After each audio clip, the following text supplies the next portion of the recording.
Hello everyone, welcome back to the Tiger Den. I hope you guys are doing well. I've had a stressful day. I fucked up. I said something that I didn't realize was a self-promo, and I apparently self-promoed, and I didn't mean to.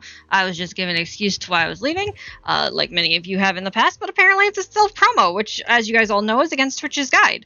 So my bad. I fucked up. And now my heart is like, ooh, and it's stressed, and I feel guilty. I guess the biggest thing is I feel guilty. I really didn't mean to do that. I know self-promoting is bad. Anyway, we are going to work on some art today. What all we're going to work on, I have no freaking clue. Probably bookmarks, maybe my 12x12 painting for my show coming up here in, I think it's August or September, I don't remember. But it's for a event that happens. It's kind of like a rodeo event and so forth. So I have that piece to work on. I have a new piece in my mind that I just thought of yesterday. So there is that we can work on. It's a lot of different things in a lot of different ways. As you guys know, I mainly focus in painting, so most of it's going to be painting. I do have my big canvas available, kind of out. I would have to get a new pencil because all my pencils are tiny to draw the new piece, and I am thinking of doing more detail than my sketchbook had for it. So there's not a lot of needing the sketchbook. I just drew the specific idea. I don't remember what I was doing. So there's a few things I need to do with these bookmarks still. I still have to paint the dragon. I have to finish lining these little dashes here, and then I have to fine line all the squiggles on the inside. I have to change up the blues in the background and then add a little white highlight on the hearts here, and I need to do the final background layer for these ones. I might do it slightly lighter for the darks, that way I can get some of these small ones here colored in, and then do the darkest for the very far back. This is called negative painting, and so on and so forth. So first things first, let's work on fine lining. I am going to do some silver for these ears and those little stubs, which I think are normally like purple or something like that. Same with these lines over here, but I want to fine line it first and then do the silver, so that way the line can actually go behind the fine line and over in the front. So that's what we're going to do today. I'm going to start with the midnight. And this might actually be big enough or thick enough to fix up some of my blending issues that I had with Kisa's hair. So we'll see how that goes. So again, we're fine lining first, especially with those earrings, even though the earrings aren't done, just so that way I can have the silver go over the fine line instead of under.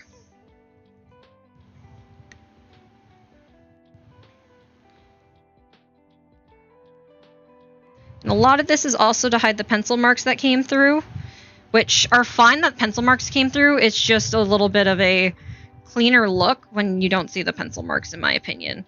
While that does show the fact it was sketched and handmade instead of just AI generated or thrown together, that is how that goes. But yeah, apparently there is something new that I have to pay attention to based on Twitch's guidelines over what counts as self-promotion. So unfortunately, you guys, when you leave, can no longer say that you're leaving to go stream, because apparently that is against Twitch's guidelines. So you know that's a thing. And then I'm considering outlining the hand. I don't know if I'm going to do that yet, so I'm going to wait. For Kisa's, because of the bleeding in the hair, I'm going to swap to a thicker line, which is a 0.7. This is a 0.3. And hopefully we'll be able to hide some of that blending issue, which it looks like we should. Just do a little bit thicker there.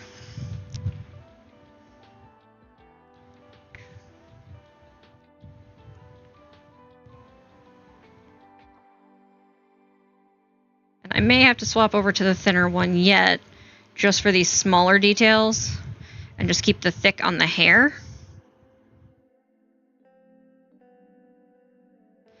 My blending didn't work as well as I would have hoped on the on this bit here.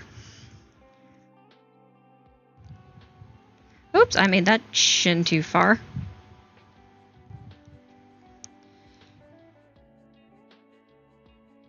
Now Now, some of this didn't go all the way to my pencil line, so it is kind of messy. For a lot of the detail work, like the fishnet stuff, I am going to go ahead and use the smaller fine liner pen for it. But I think for these bigger areas, I'm going to focus on the thick pen.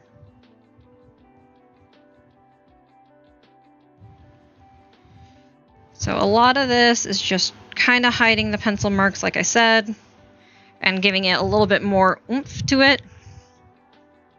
Yeah, I'm going to save the... Actually, I just finished lining everything else, so I might as well swap to the thinner one. So we're just going to kind of do the outline of the lips and the eyes, which gives it a little bit more detail. I'm going to do the circle up here, do the lines in the pineapple with this thinner option, and then follow the lines for the fishnet.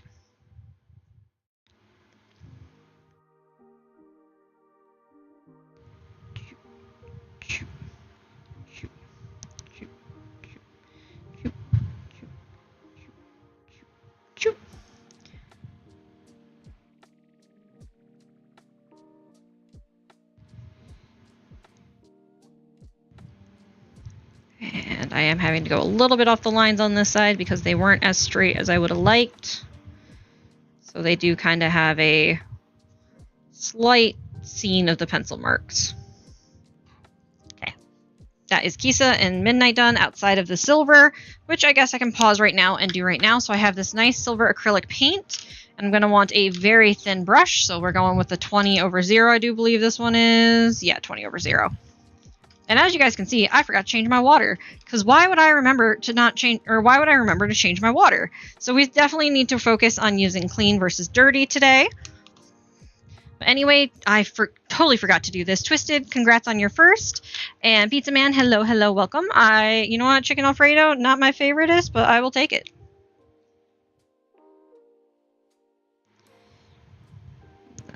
So I do need to dip quite often, apparently, with the silver, because much like always, the rigger brush does not give me enough here. I didn't make the ear long enough to have... I mean, I did in sketch form, but I didn't make the ear long enough to have painted earrings. So there's a thing that I did. Now, as you can see, the jacket is also silver. Again, this is just because I'm trying to go over that fine line, and the silver in the jacket is actually watercolor, where the silver I'm using currently is actually acrylic paint. I'm trying to get this one nice and done here. Kisa also, and I forgot, has a nose ring, so I will have to go in with my gold here and do that as well. And then I also have to do Kitten with her gold all over her hat. So I will also, since I'm pulling out the gold now, do Kitten's hat stuff. And then I'll do the lining on her. Well, I'll continue with the lining on the other TFA members and then do the lining on her. So I'm just opening it up and just dipping directly out of the pot, which is apparently deeper than I thought it was. And apparently not mixed enough because I'm just getting ooze. I'm getting the weird separated paint. So we're going to shake it and then pull it out.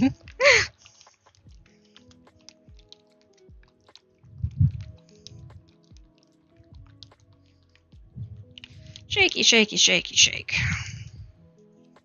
That should be good enough. And now we should be able to get that gold instead of that clear color. Yes, there we go. So we're just going to do a little nose ring right here.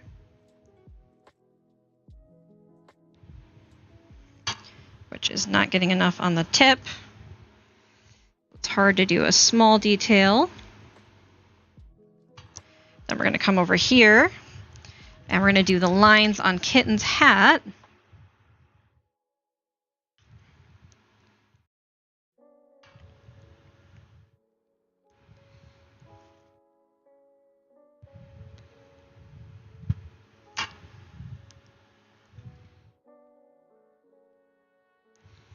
There's 2 lines, and then I got to do a star on this line. going to be really hard to do with this tiny brush. I've gotten so much gold paint all over the ferrule, I just don't have enough to do what I'm trying to do on the piece. There's one. Go up here. And down here. I can't remember if there's a star on this one, but I don't think there is. There may be.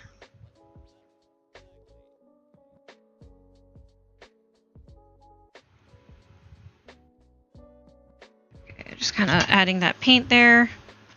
Right where it needs to be for that beautiful star. And I will not be outlining the gold, as it is, you know, more detail work. I do need to look, and I'm going to pull up a reference here for kittens to see if, in fact, yes, there is a star. I have done so many art pieces for kitten. It's not even funny. And I still can't remember where the stars are. Could have sworn I sent it through Facebook. No, I think I sent it through Discord. Okay. Do do do do do do do. Okay, yes, there is a star on the top one, and there's one on the small one as well. So I will fix that.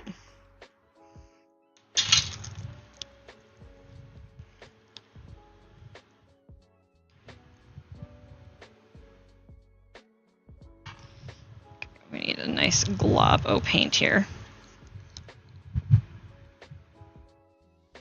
There we go. 2 stars on that. Then there's a star up here.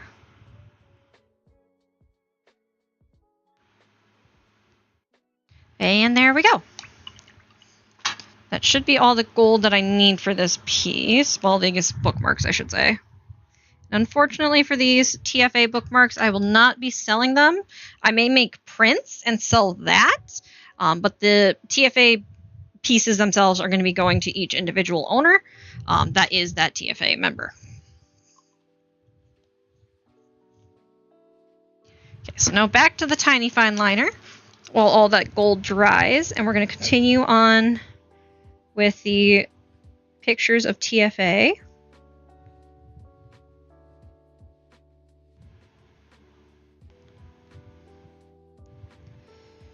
We're going to go in up here, and we're going to add some lines.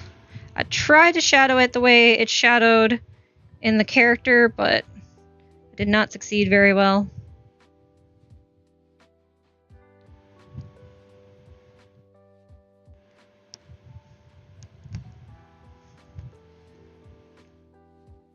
Raid is probably one of the hardest, in my opinion, to draw, just because of the fact I'm not used to drawing guys.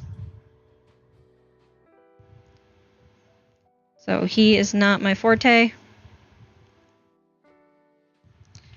then we're going to come down here. This, I'm not going to line the silver accents on the jacket, and I'm also not going to line the blood mark on his on his chest.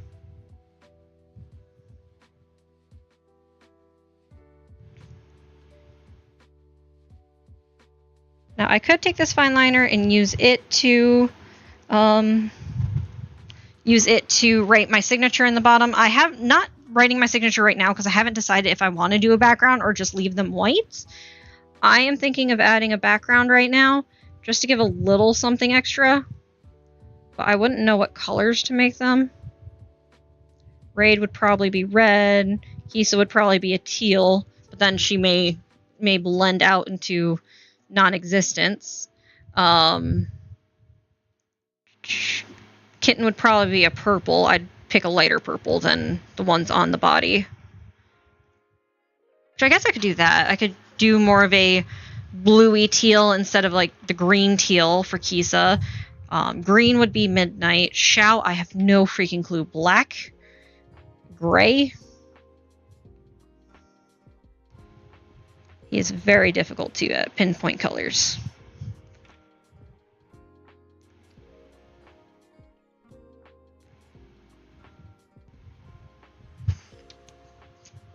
And then I gotta do the detail up here. I'm gonna circle the paw, because that does not have any pieces in it, and then we're just gonna add the stripes of the hat.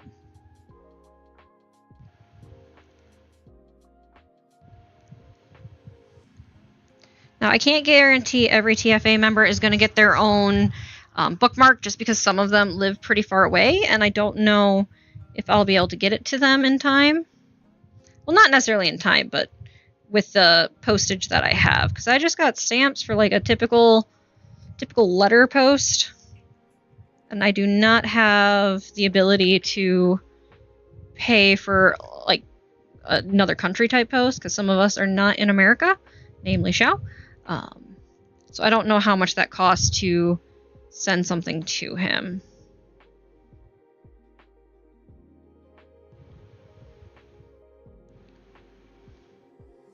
Kitten doesn't have whiskers, I just realized. So I need to add some whiskers. Might do it with the fine liner, actually. Yeah, I'm gonna do it with the fine liner. Outline the hearts, just to give them a little bit more definition and visual presentation. Now we're going on to Rosie, where I actually have to fill in some of the tiger stripes as well.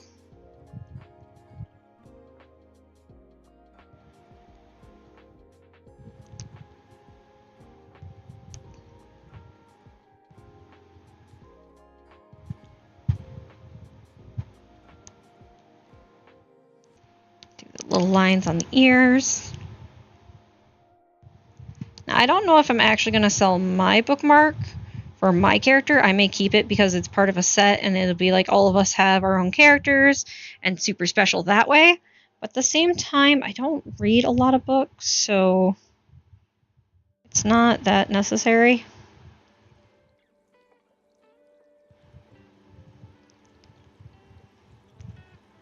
Of course, the people I'm making it for may not read a lot either.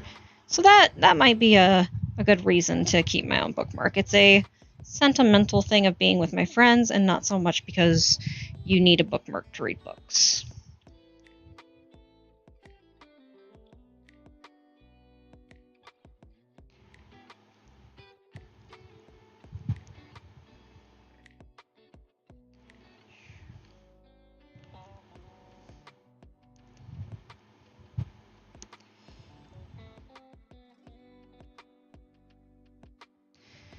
Okay. So fine lining can be one of the more challenging processes because you're trying to keep the details without overlining it and making the details seem like a messy coloration.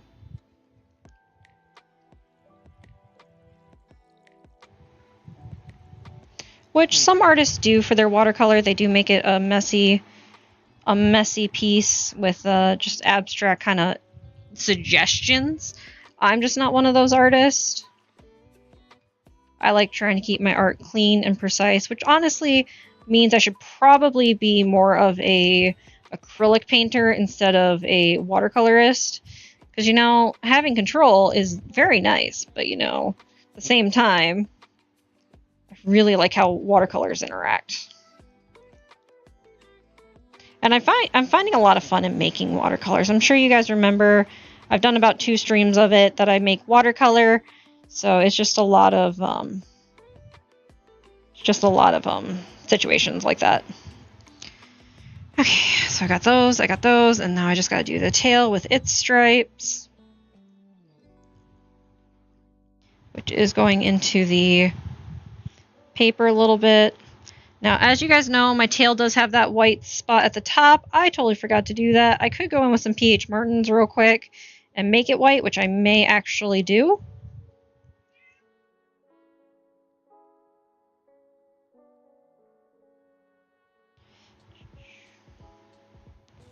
Just kind of getting some of these details in on the tail. I add a lot more stripes than the artist who made my character, but that's okay. Everyone has their different designs and how they do things. Yeah, I think I'm going to go in with some PH Martins and whiten up the tip of the tail, just because, again, I forgot that it has a white tip to it. Okay, that should should be enough white. There we go. That should be good. For those that don't know, I was working on these bookmarks yesterday. Oh, that silver isn't very silvery. It's not... Maybe I'll do the silver again. I think I just need a little bit more silver. I'll do it with the brush I just did the white with. I was working on these yesterday. I did stream a little bit on Discord what I was doing. It was on the TFA Discord, so if you didn't see me on Urbanos, that's why.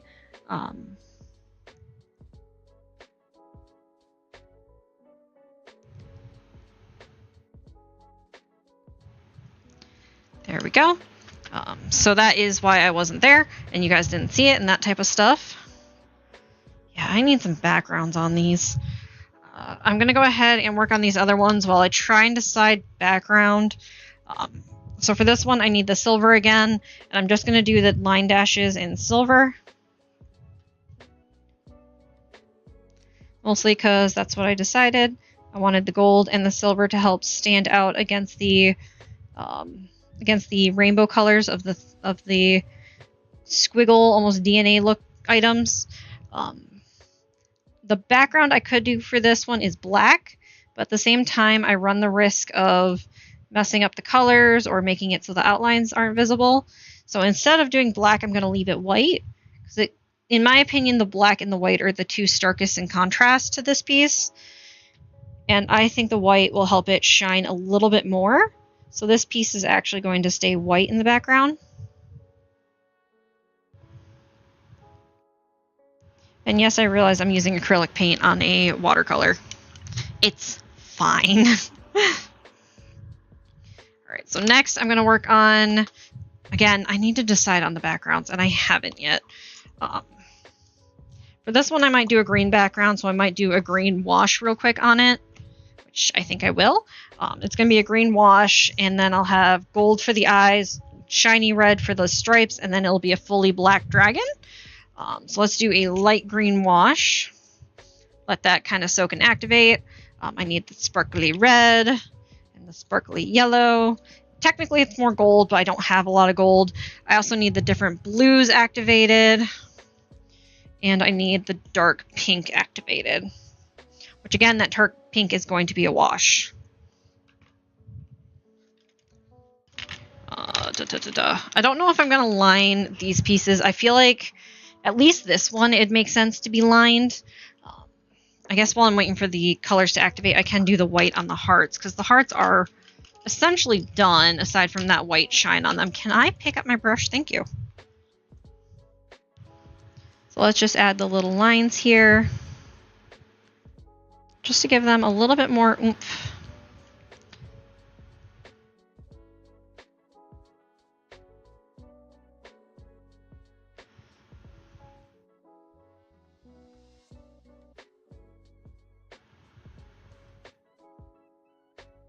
Now, I do have a million ideas in my sketchbook for what bookmarks to do, and I just kind of gave up following the sketchbook because I am having more fun just doing what I feel like in the moment. And while I will have these times where I have artist block and probably can reference that book again, I don't right now, so I don't necessarily feel that I need it.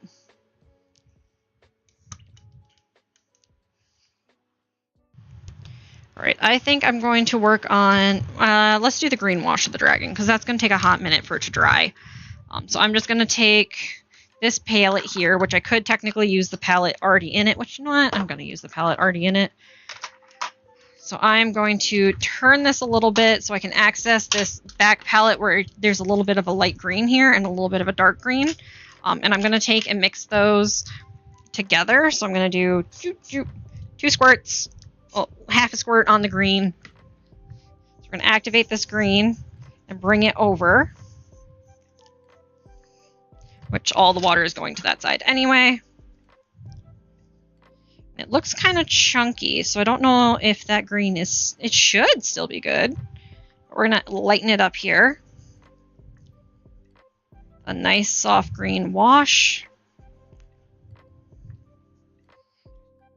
And let's see how that looks. Looks pretty good. It should be a nice kind of mountainy green. I might add a little bit more of this lighter green here.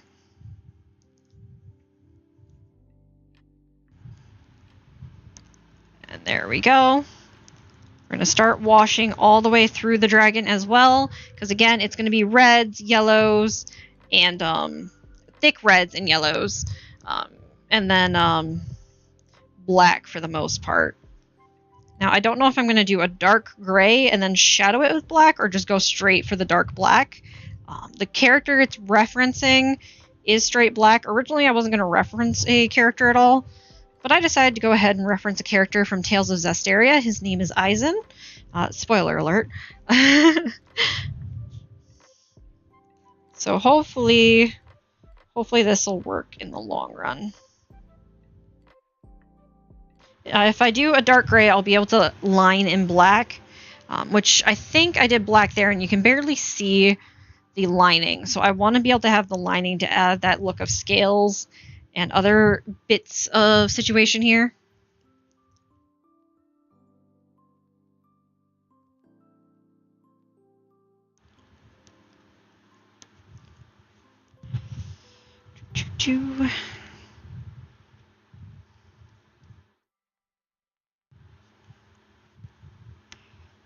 Okay, that I'm going to allow dry, which will dry lighter than it sits now.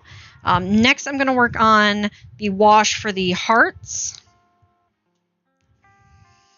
So I'm going to go ahead and do a squirt or two really small ones just to lighten up this pink, which I need it to be darker than that hot pink there, but light enough that I can go over it again with the dark pink, which I think maybe just a touch more dark pink. Okay, there's that. And then if I go directly with the dark pink, oh yeah, there's a vast difference. Okay, we should be good.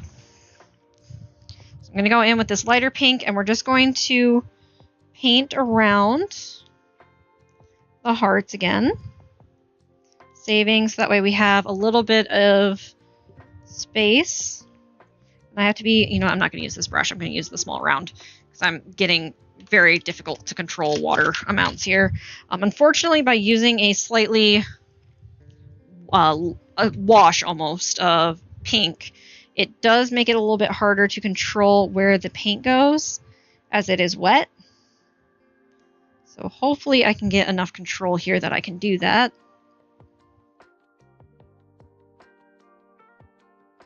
I'm just trying to add those extra layers to give a little bit more oomph to the painting.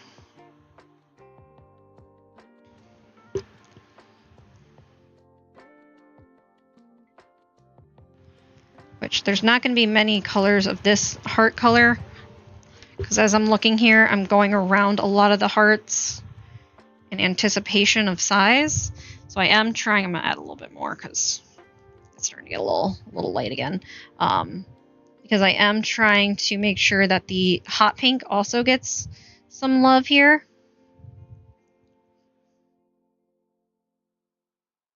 Yeah, this is a bit too dry here, or too wet. Not enough pigment. It's fine. We'll make it work. Add maybe one more. Okay, that's a little better. We're going to go back here and we're going to cause this one to be slightly a darker pink. Looks like I already did down here, but it just doesn't look as good as it should. Then we're going to go right here and we're going to go over this heart, this darker pink color.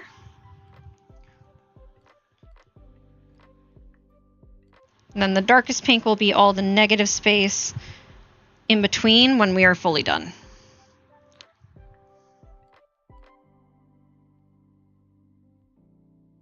Which, even though I am going to paint that negative space with the darkest of this color, I still want to layer it up. So that's why I'm still painting the negative space with the current color, and why I painted the negative space with the other colors. It just layers and creates a little bit more cohesive look than what you're probably looking at. Tempted to paint over this heart that's right on top of the other pale pink as a pale pink, because that is just it's just two pinks really close together. But because I didn't paint it the other colors, I don't want to really touch it.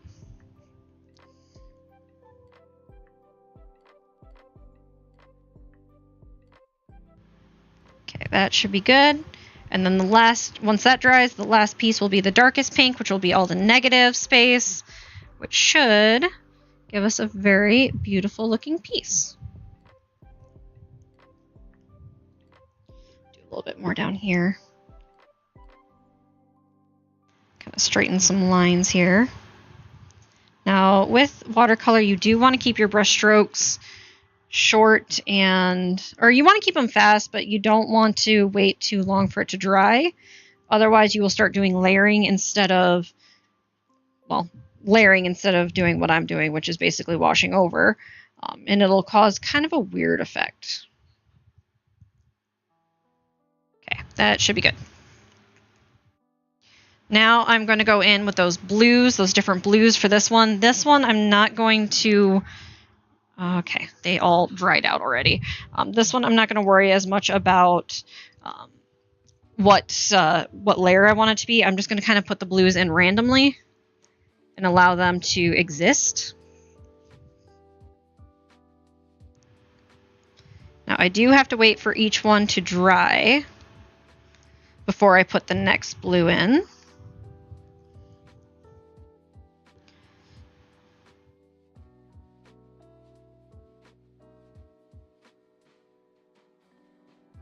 And that's just because I don't want all the pieces to start blending together.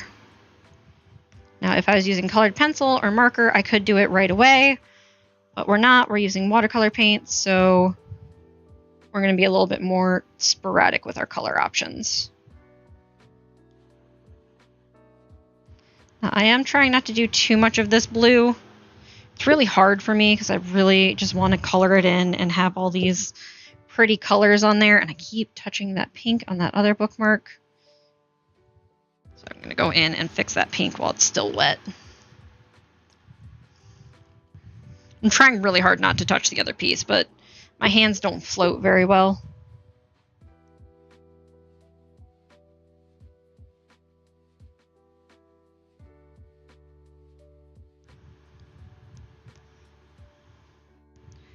And then one more. Put it over here. Now, I did do these a bit thicker, so it should dry relatively quickly, but we all know how watercolor can be, so even though it should, doesn't mean it will. So next up is going to be the dragon. This is where it's going to be a little tricky, because I have to do the details of the white, or the yellow and the reds before I do the body. So it's going to be, my hand's shaking already, so it's going to be a little bit of a challenge to get what I need from it. So there's the yellow eye. Then we're going to go in with that sparkly red, not the glitter red, just the iridescent red. And we're going to add some lines going up the neck. And I have to be very careful when I go to paint that dark gray or black, whichever I end up deciding, not actually paint over this red as best as I can. Now, I got to remember, and I'm going to pull up a reference photo for this, if any of the red is actually on the arm. We're Dragon Boy. There is some on the arm. Looks like stripes all the way up the neck, which I just about did. I just need a little one up there, and then 2 on the arm that are really close to each other.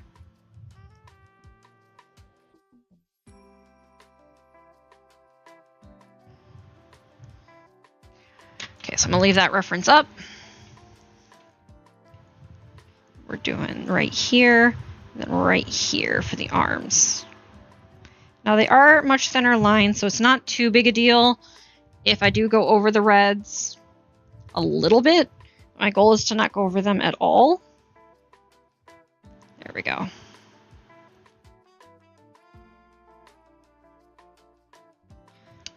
Now, everything else of the dragon, the body, looks like the wings, everything else is black.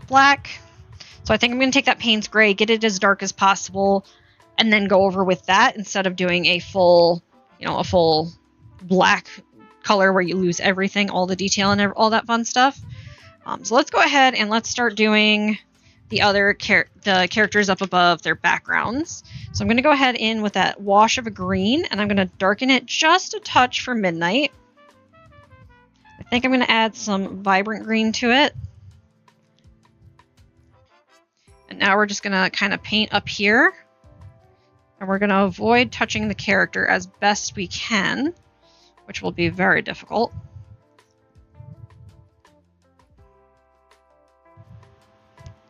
And we're just going to kind of spread in this color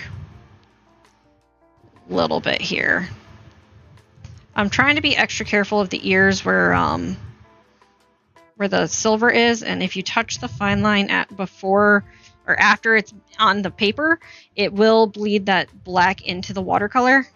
So you really want to make sure fine lining is the last step, which is why this is absolutely stupid that I'm doing it this way.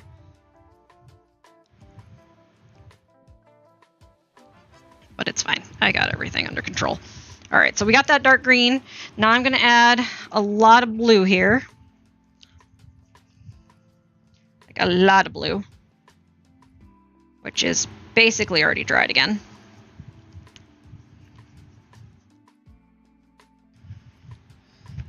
We're going to squirt it down. I'm going to squirt all my blues again. Take a little bit more of this light yellow-green, just to kind of mix it in. And this should be a different color than the body now. Let's go ahead and double check. Oh yeah, it's a much different color than the body. So we're just going to go ahead and we're going to do the background with this color.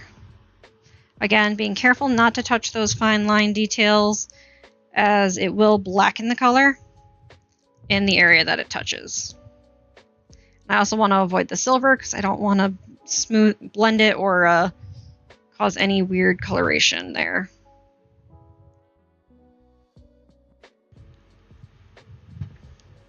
Now I am noticing a lot of people in the TFA have this like freaking green coloration going on. I think for Panda Boy, I think I might do a blue, which I have a blue down here I can use. And then I need red, which I have not activated at all. Don't know why I didn't just, I'm just going to activate the entire palette. Do quick squirts in between where I need them. So I'm going to do a red for old Raid here. This might be too bright a red.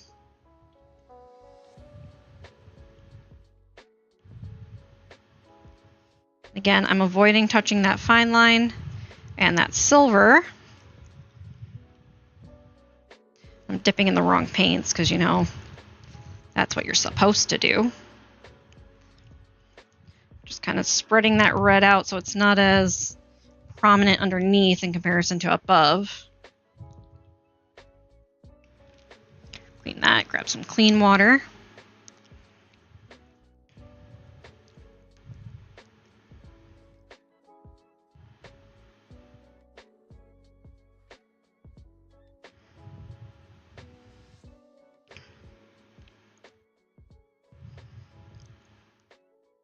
Right. There we go. Again, I did touch the fine lines a couple areas, which is not ideal, but that's kind of what happens. And we're going to take this blue. I'm going to start up here and try and, it's such a light blue. I'm going to try and get this onto the panda, which I instantly touched the black fine line. That's always great. Really, with watercolor, you want to do the background first, like I did with the dragon, and then come in with other things. Yeah, I accidentally touched that black again.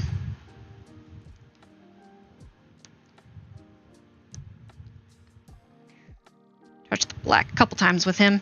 That's my mistake. All right, we're gonna go in with a light purple for Kitten here.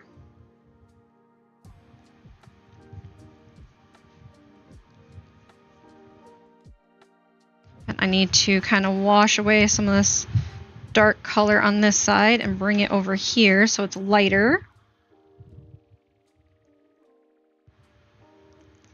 Bring that in.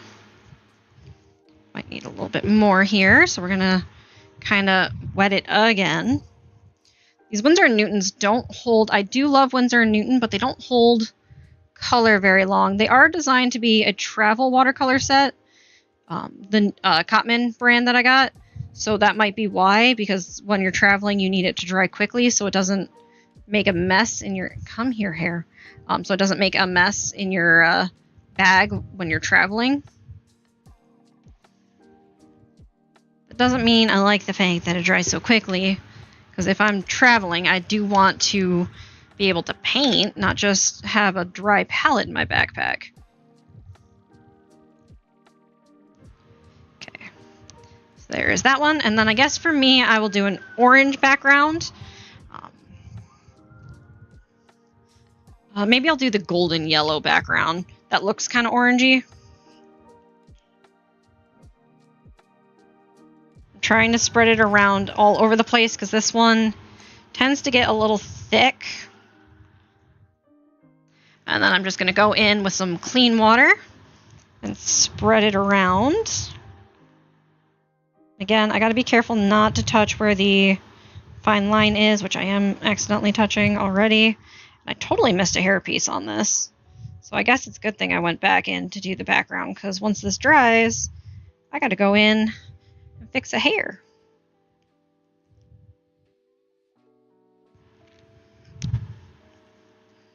Now, this brush doesn't hold the most amount of water. It doesn't hold the least, but of the ones I have right now, it's the one that holds the most. So that's why I'm using it. Even though I'm trying to hold to the edge, I am still hitting that fine line on accident. Just because I'm trying to get it bare. Oh, there it goes. That's all fine line right there. There we go. Let's try and even out this yellow just a touch as I touch all the fine lines and make all the mess. Okay, whatever. We got what we got. So next I'm going to go in back on this stained glass looking one with the next blue. There are a total of 4 blues and I want them all to be stick, including that 5th blue in the back. So I'm just going to go ahead and with this next one, get this darker blue in. I'm going to try and not do as many as I did with that first one because we have a lot of blues to go through. I hadn't really thought of that while doing that first blue one. I mean, I did, but I didn't change how I was painting because of it.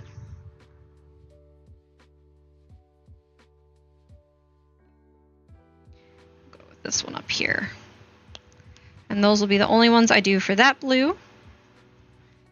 And if I can keep them from touching, I can do other blues here. So let's go ahead and try the second darkest blue. It's more of a turquoisey blue. So hopefully I'm going to do this one. It is very wet, apparently. I added too much water to this one. Go here.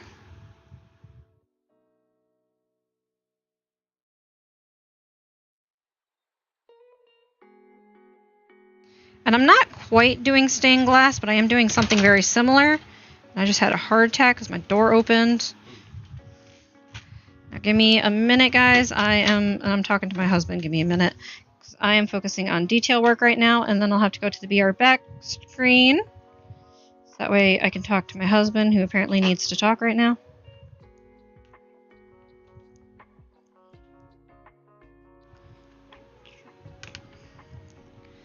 Alright, and then I just need... That is really wet. I don't understand why this color held on to the water as well as it did.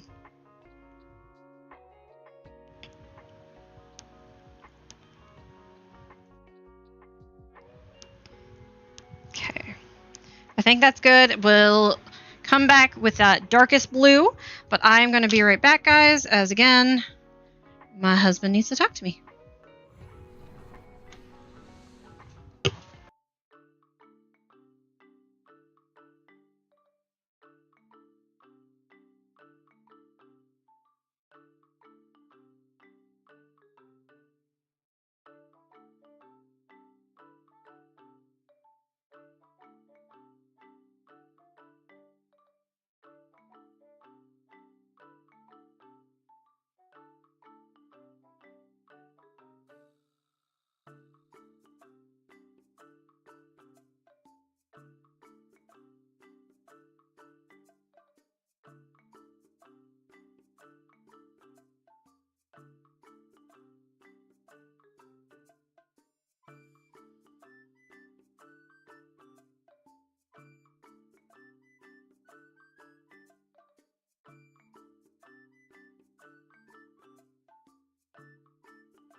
Alright, sorry about that, guys. I am back. Just a little update on the kids, basically, was all that was. So these two should be dry enough that I can do the next layer, so I'm going to go ahead and make sure there's enough water in that dark pink. Hopefully not enough to make it too light. And we're going to go around and just do the negative space here. So that way I have that nice differential and darker color in all of the areas that it needs to be to help produce the hearts as seen on the paper. These ones are a little bit harder to see just because of the fact that it's already getting pretty dark, which means it's covering my pencil lines. That doesn't mean that I can't kind of carve them out here. When doing negative painting, you definitely need to remember to not just go through and paint everything. You have to go around the hearts. Can't paint what is already lighter, or else you lose your negative painting space situation.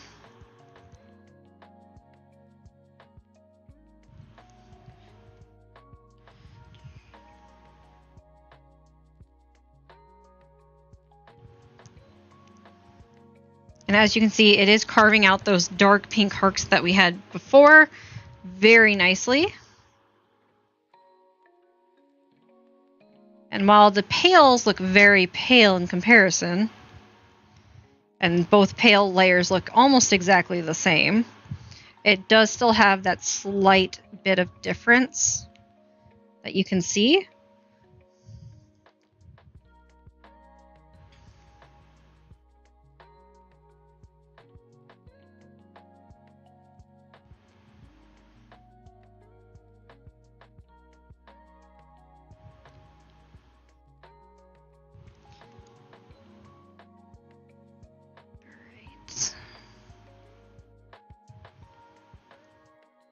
Just slowly kind of going through here to get all these wonderful spaces.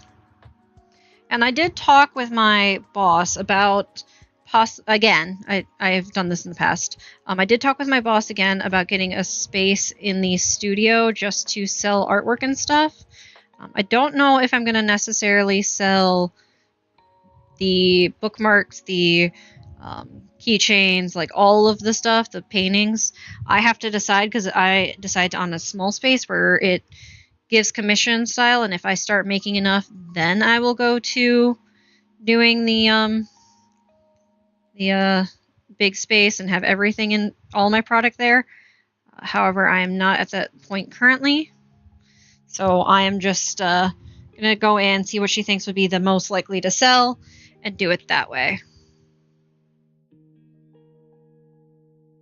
I do have a lot of greeting cards that I made, but there's like 2 or 3 stands of greeting cards in there already. I don't think mine will be unique enough to really pull from the other ones. So I'm thinking most likely I'm going to do bookmarks being sold at this place, or my individual like 9x12 paintings, which immediately some of them have to go on clearance due to the fact that I laminated them. You're not supposed to laminate art, and I didn't know that. I was thinking I wanted to protect it and keep it nice for a long time, especially if someone spills something on it. But then I realized, one, that can damage the painting because I, researched more into lamination, and 2, if they damage it, that's on them, not on how the product was presented and made. So I can't do anything about that damage, and I would not refund them at all for that damage. There's only so much I can do. I can put it in a plastic sleeve for travel, but if they take it out of that plastic sleeve and damage it, that's on them. Kind of like how you sell cards. You sell them with a sleeve on it, and if it gets damaged from there, that's on them.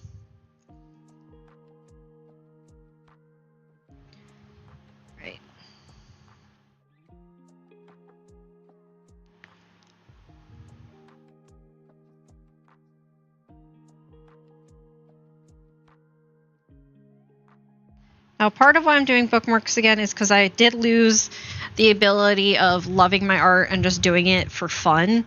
So that's part of why I'm doing bookmarks right now. I'm just spraying the other blue because I know how this is going to go. I did lose the art ability to have fun with my art and do it for me. I was focusing too much on the business aspect. That's way too much water. I was focusing too much on the business aspect and not enough on doing what I enjoy. I was doing art specifically because people were looking for specific pieces and not because it was a piece I actually wanted to make. So now I'm going through and trying to change that a bit. This dark blue is not very dark. I think it has to do with how much water I added. There we go. Yeah, I added too much water. We're gonna, right here, coming down, this spot, we're gonna just cross over that. Let's go with these two tiny places. It almost looks like I already used this blue, even though I haven't yet. Just because how close it is to the other dark blue. I'm gonna go with this big space. And as you can see, this creates a varied background that looks a little bit nicer than just the light blue and the squiggles. This will give it more of a like stained glass feeling with the different blues to create something really, really pretty in the long run.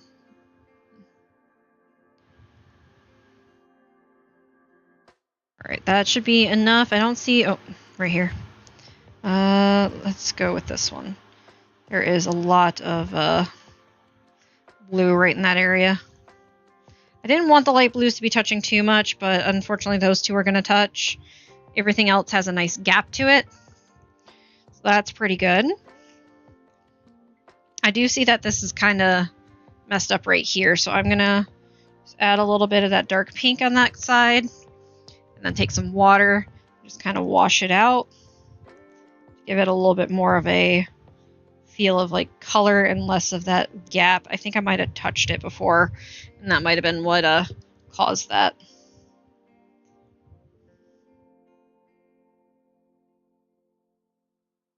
There we go. Okay. That should help that a lot. So the two heart pieces are done. The squiggle line, well, at least done until I got to fine line them. The squiggly lines is done until I got to fine line. Now I got to do the dragon. And all of the TFA members are done, I think. Is there anyone that needs anything else? I don't think so, so I can technically sign it. I could do this iridescent here, but I want the dragon to not be iridescent himself. I want him to be more of a like solid dragon to really help that eye stand out. So I'm going to just take some of this gray. We're going to darken this as best we can. Maybe take a touch of black. Then we're going to lighten that up because I don't want it to be too dark. Touch of gray again. Then we're going to take a swatch. We're going to swatch it. That is not quite dark enough, so we're going to take a little bit more black. The water definitely lightens it by quite a bit. That barely changed, so I'm going to dip in here, pull it into the black, and then put that way. Okay, that should be a nice black that'll lighten up a bit, so that way it won't be a pure black dragon. So for the most part, I can just kind of paint the area where the dragon exists and come back in with that fine line pen to bring those details back in. And as you can see, this is starting to get a little bit lighter as I'm spreading it around. Because of the fact that it has that gray in there and a lot of water, lightens up your value, which allows you to lighten the color that actually is on your paper. Because I want to be able to go back in and add like the scales and the words and the little spiky bits on the back of the neck, which name I apparently forgot. Now I could layer this in again, which will make it slightly darker, which I may do just because this is a little bit lighter gray than I would have liked.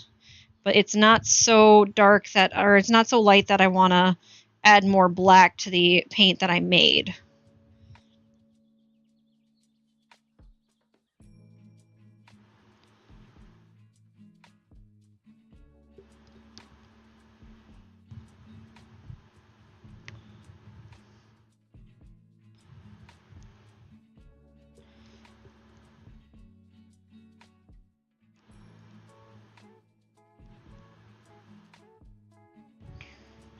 Again, I am losing a lot of that detail that I had underneath, but with it being lighter gray, I should be able to see it enough that I can re-add it.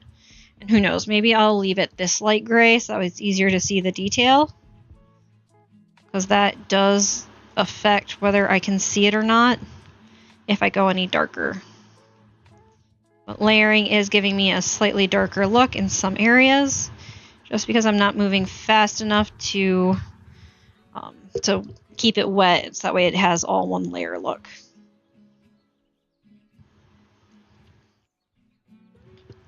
Need to darken that up a touch.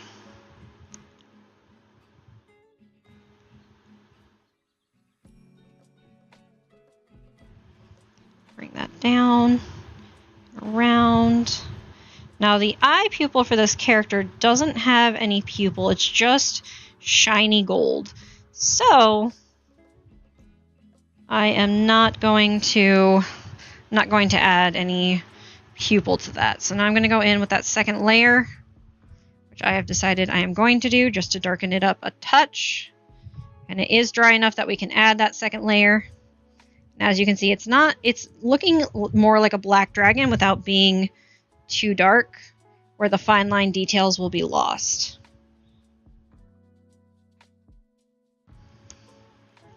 And I didn't even have to add any more black to get this darker color. This is just layering, which is very, very useful in painting. All painting, really.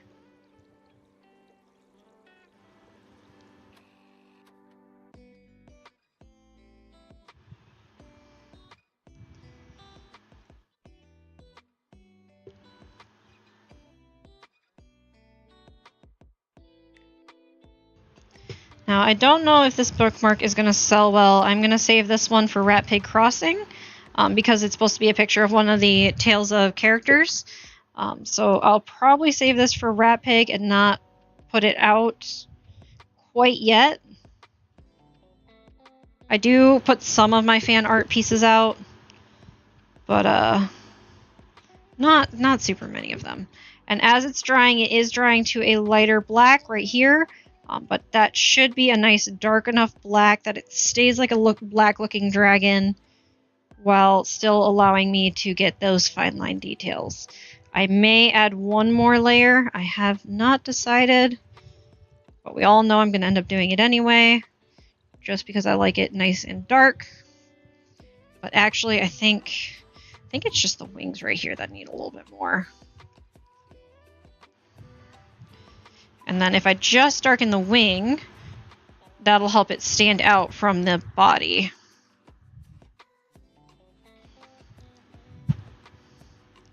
And then if I darken the tail with it, or actually if I darken the spikes, that will also help those stand out.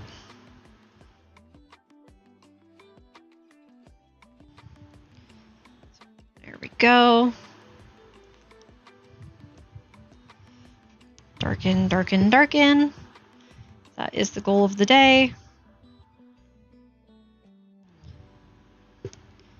And I will darken the horns as well. Again, just to help them stand out a little bit.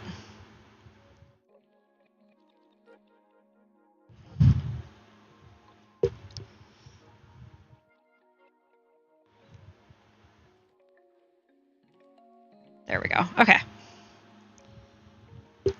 Bit more on this horn. Now, as you guys can see, it's not a perfect likeness. I need to wet this a bit so I can get more of that pigment. It's not a perfect likeness, but it's the best we're going to get for now. And now he's good for just fine lining. There it is. It's like, where did I put my paper towel? So all of them look mostly done. The only one that still needs work is this one. And I kind of want to play with my copper on it. This new red copper paint that I have. But I worry it'll make the lines too thick. I guess I can try using one of my rigger brushes to see if I can get it to fine line enough. But I feel like it's still going to be a mess. But let's see what we can do with this red copper. Now, it did spray it, so it should be active. However, I do want it a bit on the thicker side, so that way it doesn't make too much of a mess. If I take it slow, I should be able to keep it on the thin side without making a huge mess. Which it looks like I am able to do. Oh, that's a bit thick. And really, it's just going around and outlining each of these blues, and even inside the hearts, with that copper. Now, this isn't 100% stained glass technique, because if it was actually stained glass, the hearts would have solid pieces, and the blues would be separated, and they would get all the lining work. And the outside of the hearts would get it. But because I went into the heart, that's what's causing it to be more of just a piece of, like, a mess.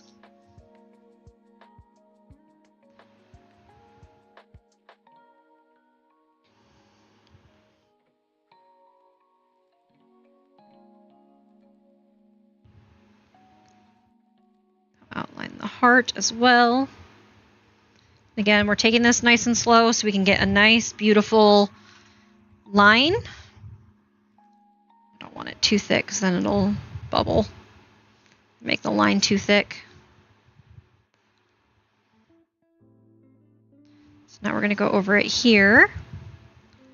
There's a line right there. Now these lines do not all have little splotches, if you will, in their junctions. It's just where the back lines, not where the hearts interact, but where the back lines kind of interacted is where the little blob is for the hearts.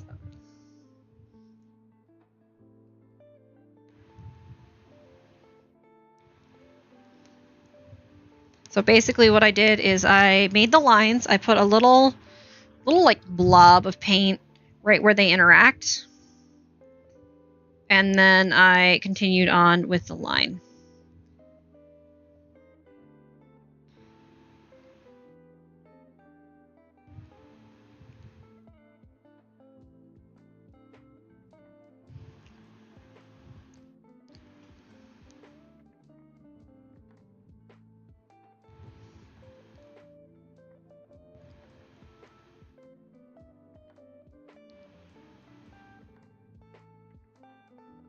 Okay, we're getting there, we're getting there. Might need to add some more water to this. Because again, we want it to be fluid without being super blobby.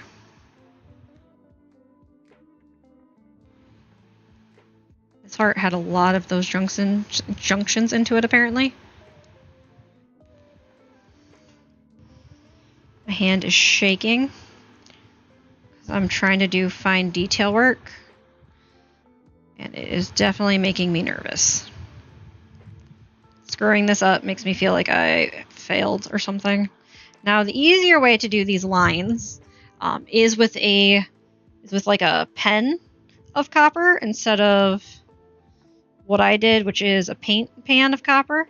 But I really wanted to try out this copper as I hadn't tried it yet. Well, partially because I had just got the copper yesterday. So I didn't have anything yet to test it with.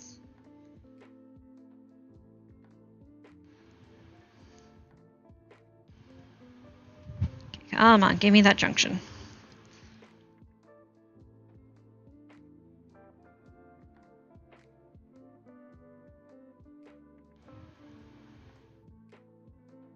Junction there. Down from up there, a little junction here. We come down. I think it ends there. This one comes around. Actually, I think that one went down and around. So I am adding extra lines where they do not belong because of the fact I can't see my pencil shaping that well. I have to go based off of my guesstimate and the colors where they exist.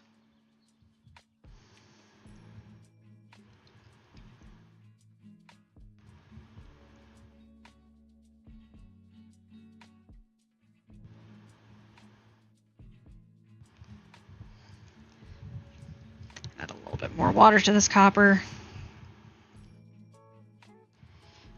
We're going to bring this down around there with a little junction right here.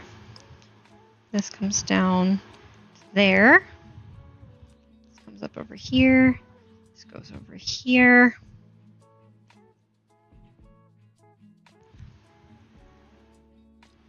Then we got to outline this heart. This is a really pretty copper, though. I have to admit, I really like this copper. It will be fun copper to play with.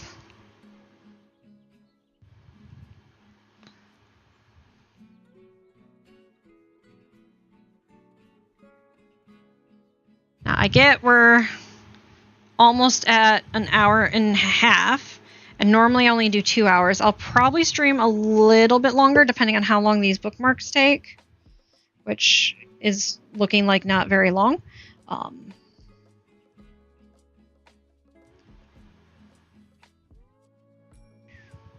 But I am trying to also be very careful of where I put my lines.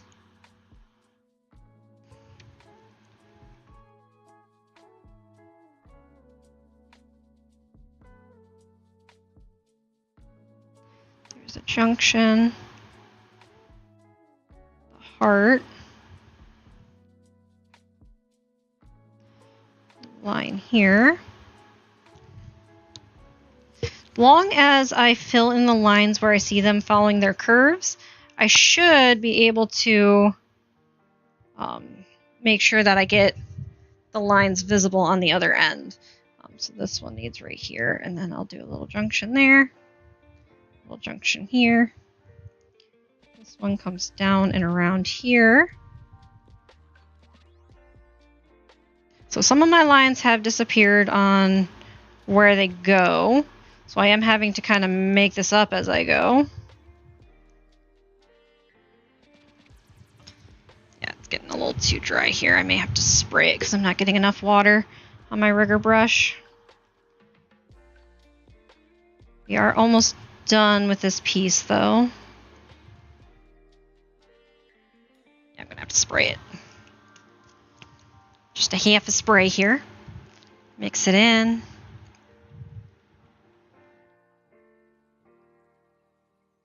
There we go. That's a little bit, it's a little too wet for my opinion, but at least it is spreading a lot more, which gives me a little bit more power in where I place it, being a lot smoother because I'm not having to go back and dip midline.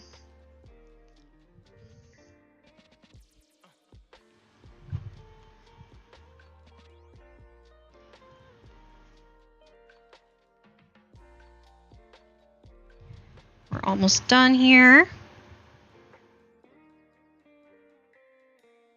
My hand's starting to shake again from the nerves.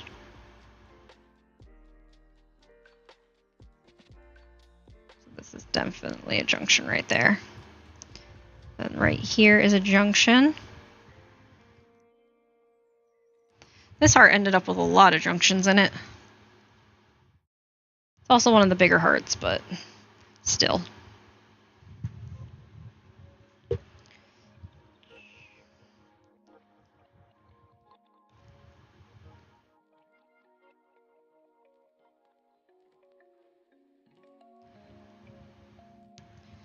This one has a lot of junctions right here in this little spot. There's a junction right here. Okay. I'm not seeing any other pencil lines. Make that one a little thicker. I'm not seeing any other pencil lines. There is a few areas where my junctions aren't super obvious, but that's okay. Yeah, that looks good. I like it.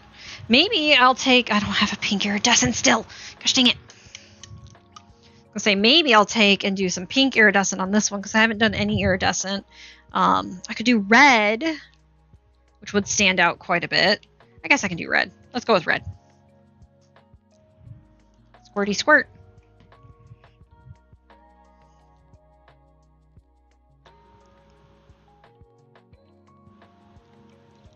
Alright.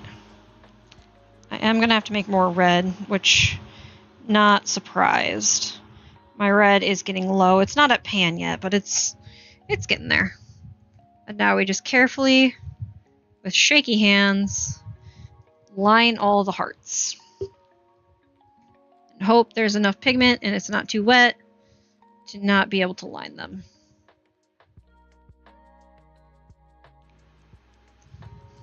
Could have also done iridescent black to line them, really. Which I may have to do still, because this red is not showing up at all. Yeah, this red isn't showing up. We're going to go with iridescent black, which is that one. I'm going to carefully blot these up. That way I can work with them. And this iridescent black should have been activated when I did the full pan spray. So I just gotta kind of work in that pigment into that water. It looks like most of the water is going down this hole right here into the bottom of it. Unfortunately, when I made my paints, I did end up with holes in it, which unfortunately I can't control. That happens sometimes. And I gotta remember to go slow with my lines so I can have more control over it.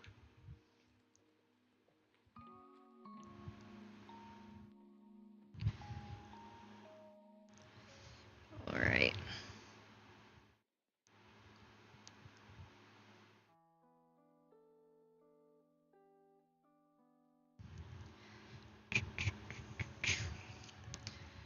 Alright, there we go.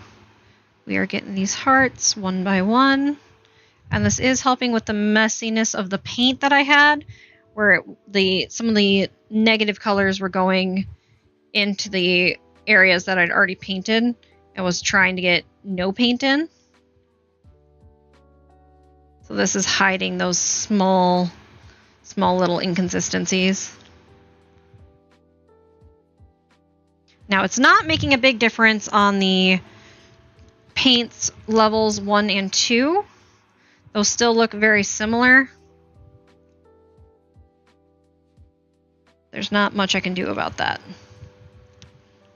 Now I could also sign my name in the iridescent black just because it's already active, but I like signing my name in the pure black, partially because of the last palette I had.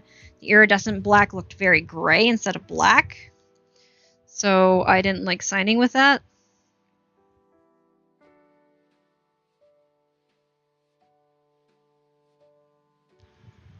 So I'm gonna get some more water on here.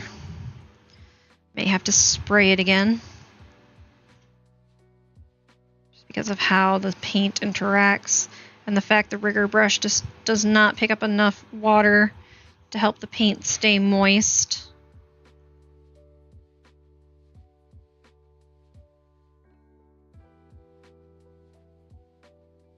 And we're just gonna put more water in there, mix it together. Now we go in after this one. Now it's not perfectly covering up all the lines where I messed up. As you can see in that heart, it's already in a little further, which I might be able to meander here.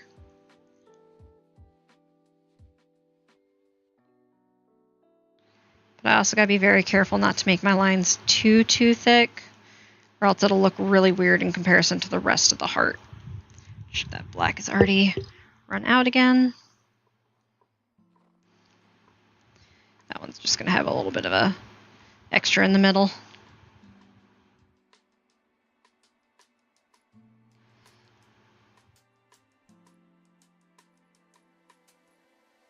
Now, negative paintings can be really pretty, even without outlines. I like outlining things to make them stand out. But you can easily do the technique I did with this bookmark without outlining it. Most of the water is going to the bottom, so I'm just going to have to stick my brush in that hole on it.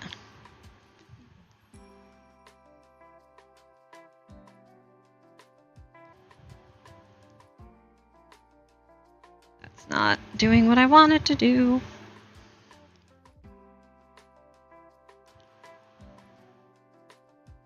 Okay, maybe the water did not go all the way in the bottom. It's just running out of water in general.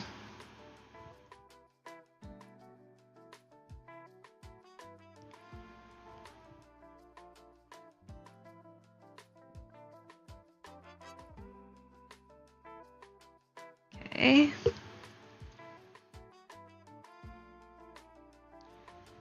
Almost done. We got a few more hearts to go here. A lot of them are the smaller ones.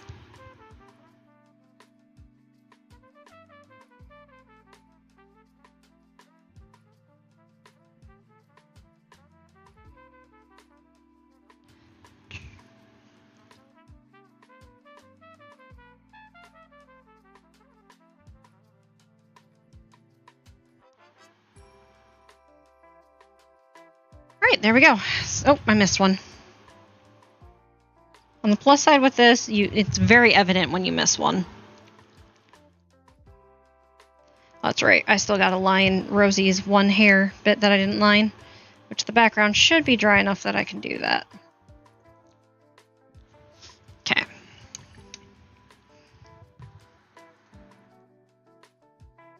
Yeah, these are looking really good. I think we did okay today, guys. Hour and a half of doing bookmarks. And I also have to outline eyes in here. So his wing, I gotta remember how I did this. His wing came down to here. We had a little bit of a up and over. Bring that up and then down there. Then I had a line coming here where we brought the dragon wing in. Had some spikes up here, along with right here, which then came down the back. Bring this one up. Bring that one into this with that line. Grab the horns. Oops, that was not grabbing the horn. That was making a mess of the horn.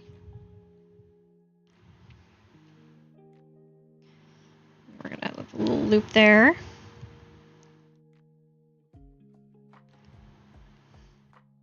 And a little nose there. Outline the eye.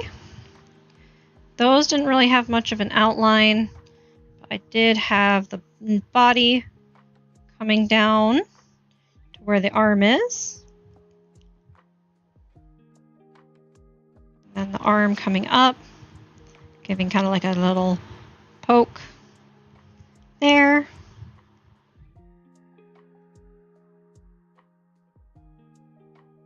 Bring that down, and then we had the tail coming up and around. And the butt with its little spikes. There we go. And now I just need to do the scales here and there. The lines for the belly, which were not perfectly straight for Eisen, but they're going to be perfectly straight for now.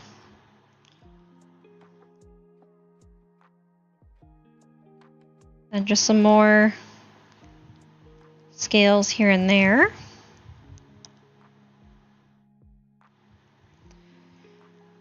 Do some scales here. Just kind of the suggestion. It's a good way to do detail work without actually having to do the detail work. So I'm not having to draw each individual scale. It just kind of exists. This one I also need to fine line.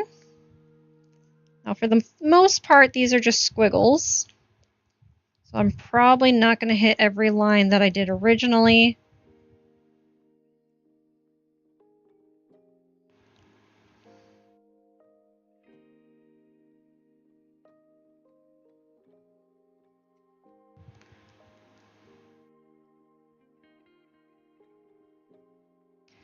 The line here. Okay. Again, these are just kind of random lines in here that I made. Again, it's not going to be perfect. I'm not going to get it the exact lines again.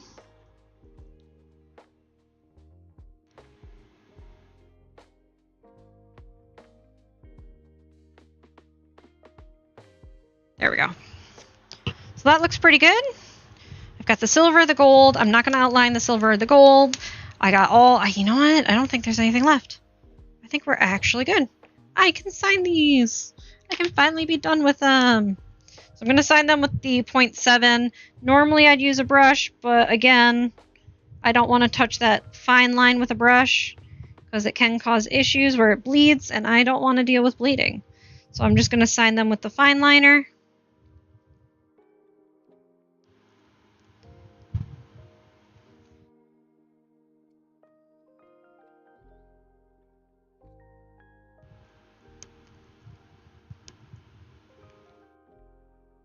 Yeah, the black kind of blocked a lot of the color out. And for fine lines, especially with these hoo-hoo ones, you really got to remember to keep the brush or the pen straight up and down, because once it hits the side, it doesn't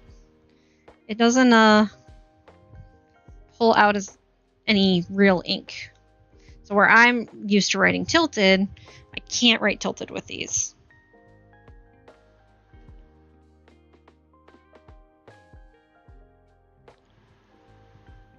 I apologize if my head's in the way. I'm really trying not to have it in the way. But unfortunately, I am not that good at that. I need to see my details.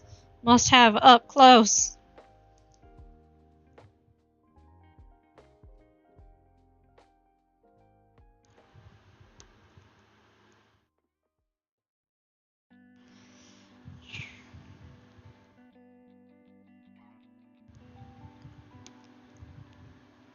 Now, I do have some originals. Oops, that is very much a gooey section.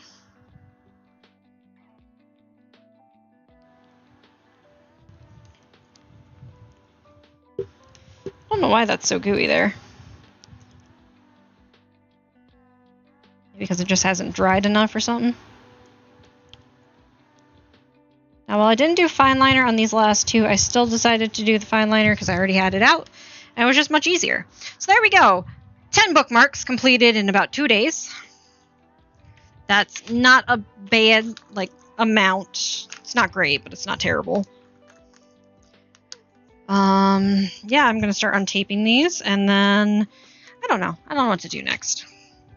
I could start the sketch on the canvas of that piece that I told you guys about yesterday that I wanted to do because I was inspired. Alright, so let's start with these ones, because they're on top of everything. I gotta make sure to do it at a tilt. Oh, no, it's pulling up some of that paper, so I'm gonna heat these up. I apologize about the noise.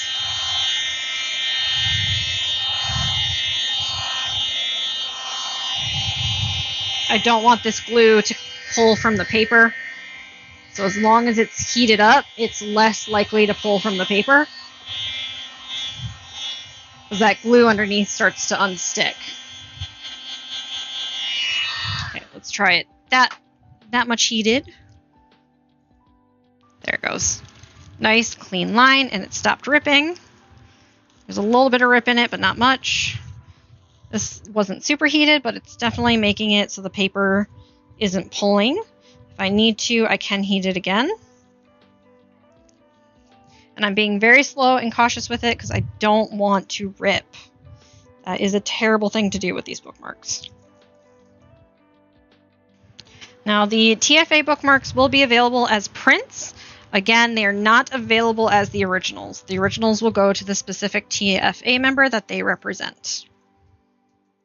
Tape, get off me. Oop. That ripped.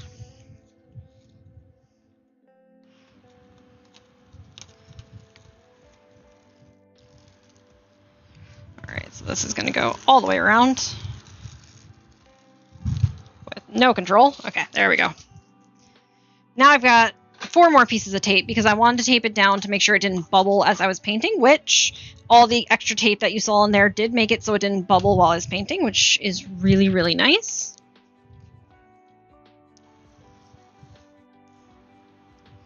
Oh, apparently I did not start with this tape. Or end with that tape.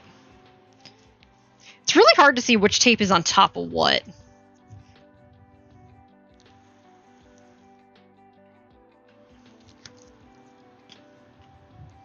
Alright, looks like... I don't know, I think this one's on top. Oh, come on, tape. Oh, the other one's on top.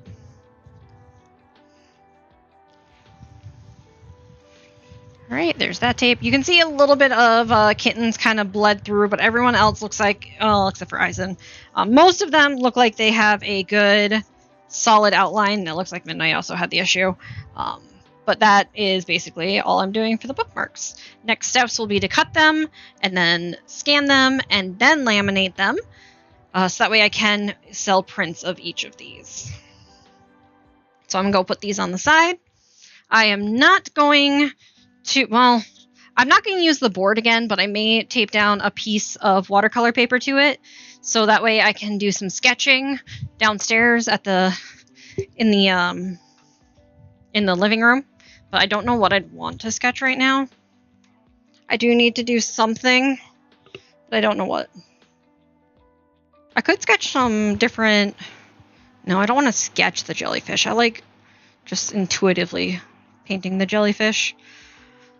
So I did do a vote in my Discord of what to do on the postcard, and it looks like with 5 votes, 2 on one Discord, 3 on the other, that the jellyfish did win. So it looks like I might be doing jellyfish for the postcard. Again, for certain, I'm not so sure. I'm between that and the pond. Jellyfish is going to end up more likely being the one because more people voted for it. But that's what I can tape on here. I know I may not paint it or sketch it, but I am going to paint it at least. Okay, some thick paper. Come on, release. Release. So 1 jellyfish, 1 pond. The pond I will sketch.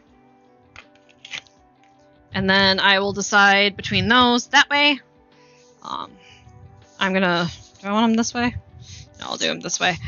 Just that way I can have it up and down and not take as much space with the rubber band.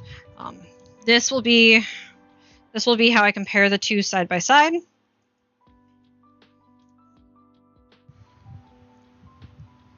So I'm gonna tape it down.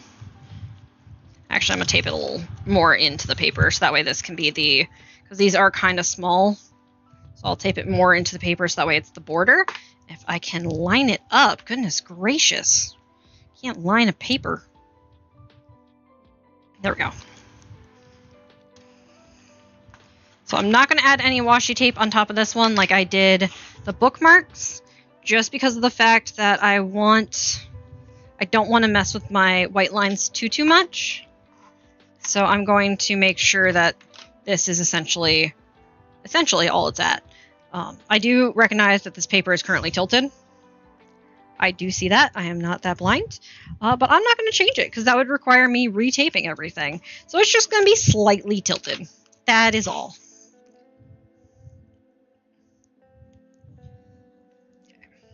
I may do for the postcard of the pond piece where, like the big painting I did, I don't know if you guys have seen it. I haven't posted it in the Discord in forever, so I highly doubt any of you newer viewers have seen it. But I did make a pond painting where it had a rainbow in the water that was iridescent, reflecting from the sky. And it was supposed to represent hope in a very unstable environment. So it was like a Zen painting with rocks that weren't properly lined up in a Zen position. And in the middle, and then the chaos of the water around it with a almost calm area that had the rainbow.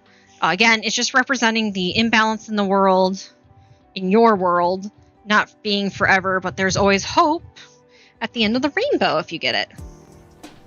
Oh, did I hit the wrong button? I bumped my phone. I'm sorry. We're doing all the changes now. I'm so sorry about that, guys.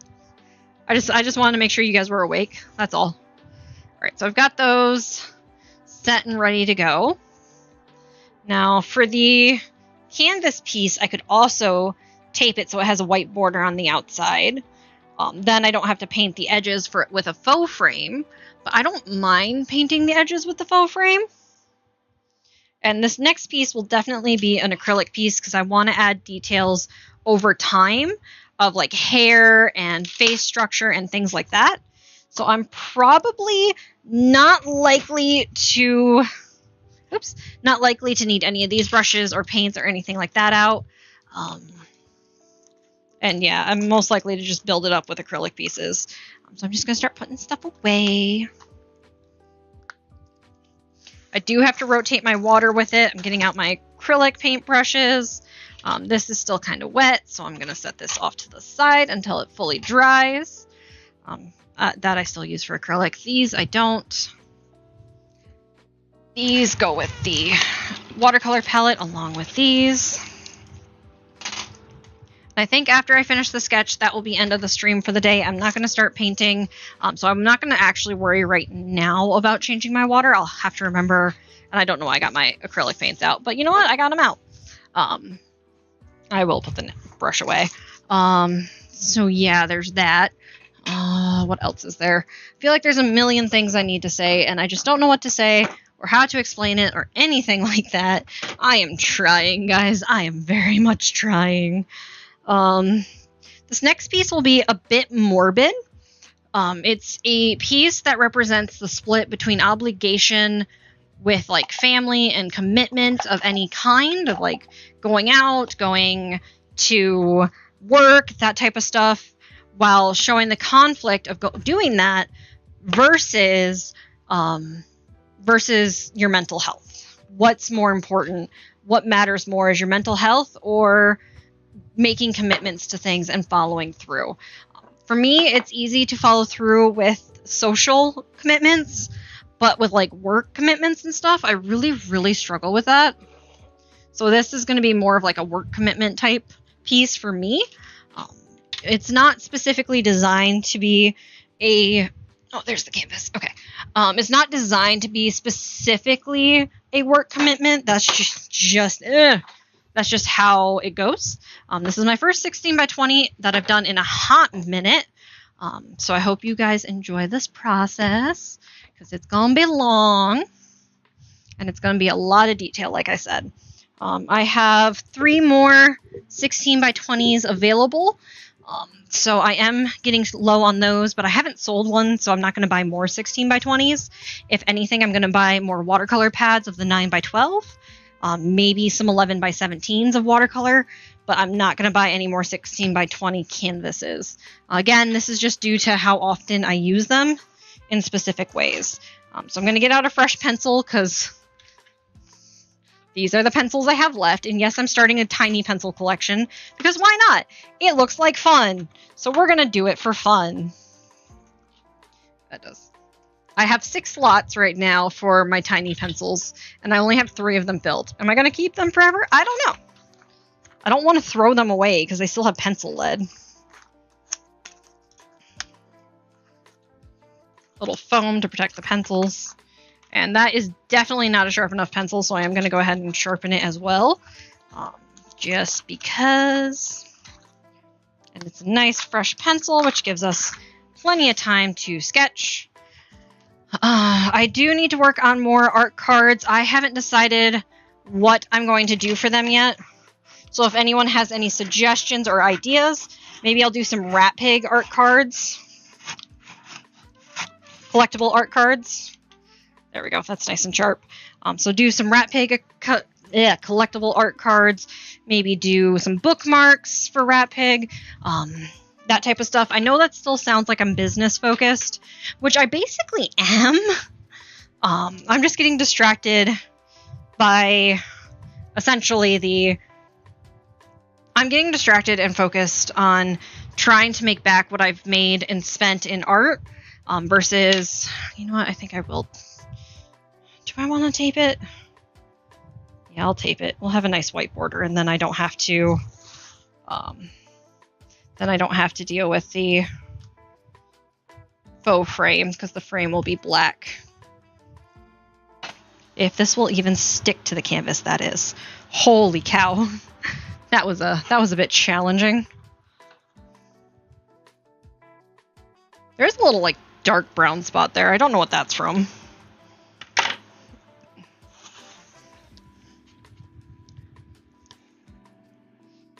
We're gonna line this up here. There we go. Now, I don't know if this artist tape is actually going to do anything for acrylic. We're going to try it. We're going to see how it works. Art is about trying things and seeing how they work. Play with your materials, basically.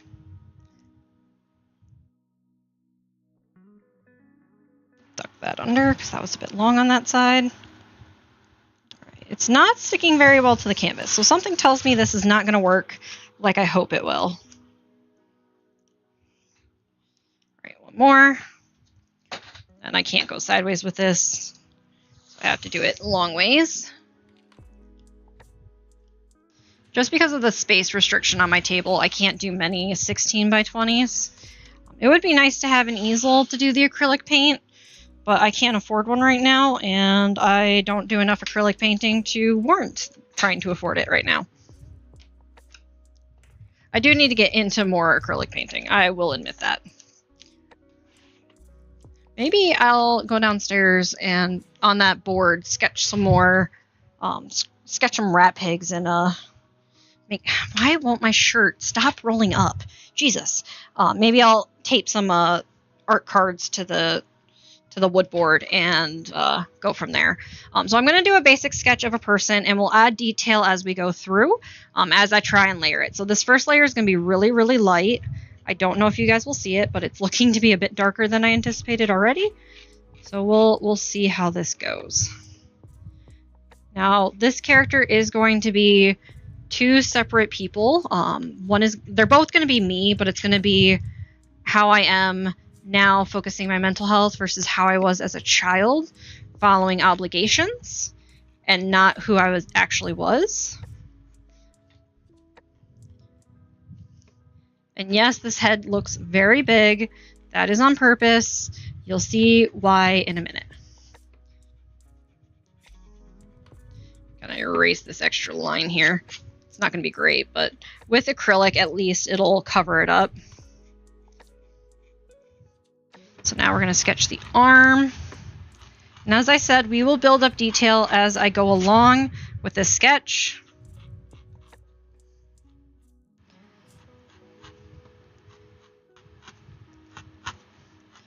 And this is a bit longer than I anticipated, so I may have to make those legs instead of just the body going down, but I might be able to make the arms longer to suggest it still being the waist. I've just got to make everything a little bit bigger.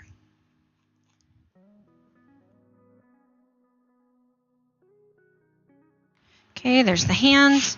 So yes, if I'm making it bigger, I need to fix this head, which also isn't rounded anymore.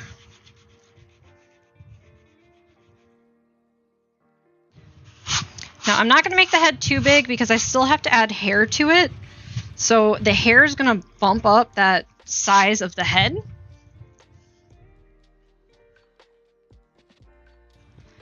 We're going to bring it, keep going for that flat line. And I don't want that flat line right here. I want it to be curved. I'm going to bring this up here and then... Now, ideally, you would have a compass for doing this. But I don't own a compass, so... Now we're going to take this and go straight across. And we're just going to bring that head and make it a lot bigger. For some reason, it's easier for me to do rounds on the left side than it is the right.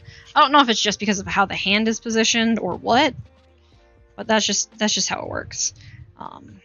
I wanted this hand, or this arm, shoulder, there we go. I want this shoulder to be up a little bit to feel more like a tense person instead of a relaxed on the other side or defeated. So I'm actually going to bring this shoulder down a little bit more just to give more of a differentiation between the two.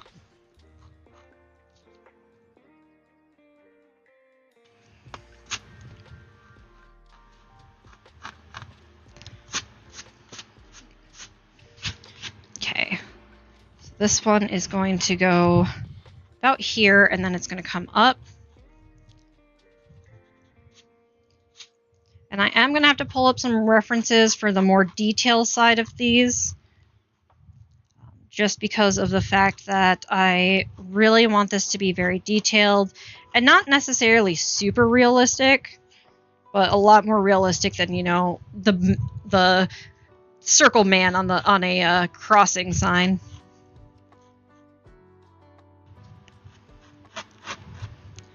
Okay, so now you're going to see why the head is like this. We are doing a little split. Oops, maybe.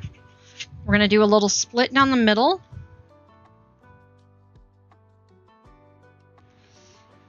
Where it's just coming apart and pulling the person apart at the seams. And it's slowly moving down, pulling them apart. This isn't like a mitochondria situation. It's not, or mitosis. This isn't a mitosis situation where they're doubling in person. They're literally being split in half, being torn between obligation and their mental health. Now again, I am going to add more details as we go on, but I am doing the base kind of design here to start with. And yes, these are supposed to look like veins and muscles and all sorts of goop like that. I'll probably have some of it just kind of looking like bloody and gross, maybe a little bit of dripping, but I am not going to make it like super hyper realistic, so it won't be something you couldn't show a child. Do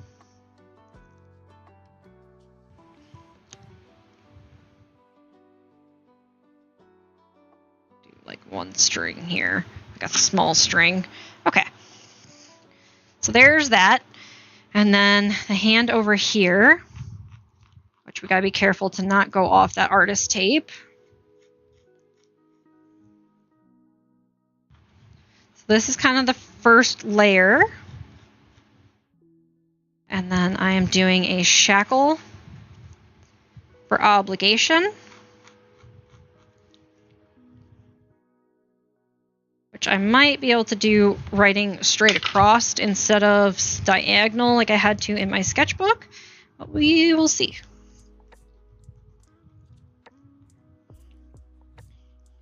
Now there is this cool iridescent, or not iridescent, but glow-in-the-dark paint I want to work with. I don't know if I'll be able to finish this piece before. I'll probably end up finishing this piece before I get it.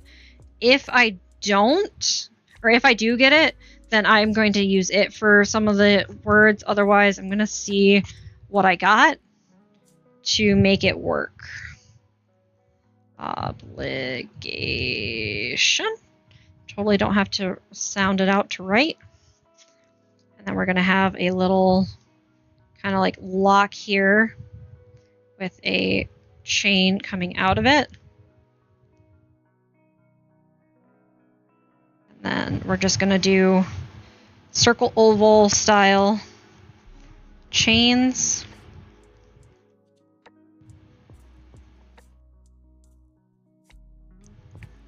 And I'm probably not going to make these too thick, or if I do, it'll be on accident. But I am not going to be shadowing these very well, because chains can take forever. I don't know, maybe I will, because, you know, I need to spend more time on my pieces and just working on their story, and not just busting them out. And yes, I'm making this chain go off this page, because I want it to feel like a large obligation that you are tied down to. And then this side, for the mental health being destroyed, we're actually going to do a fire.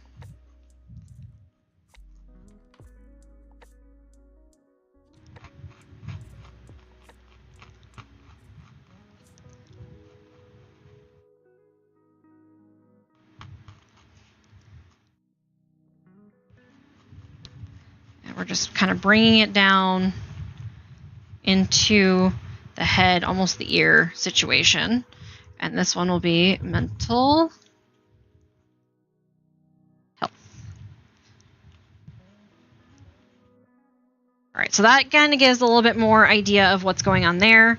I already did the half, so we're going to just kind of split this up for the face. We're going to go half about here, here, and here. So ears will be right about here.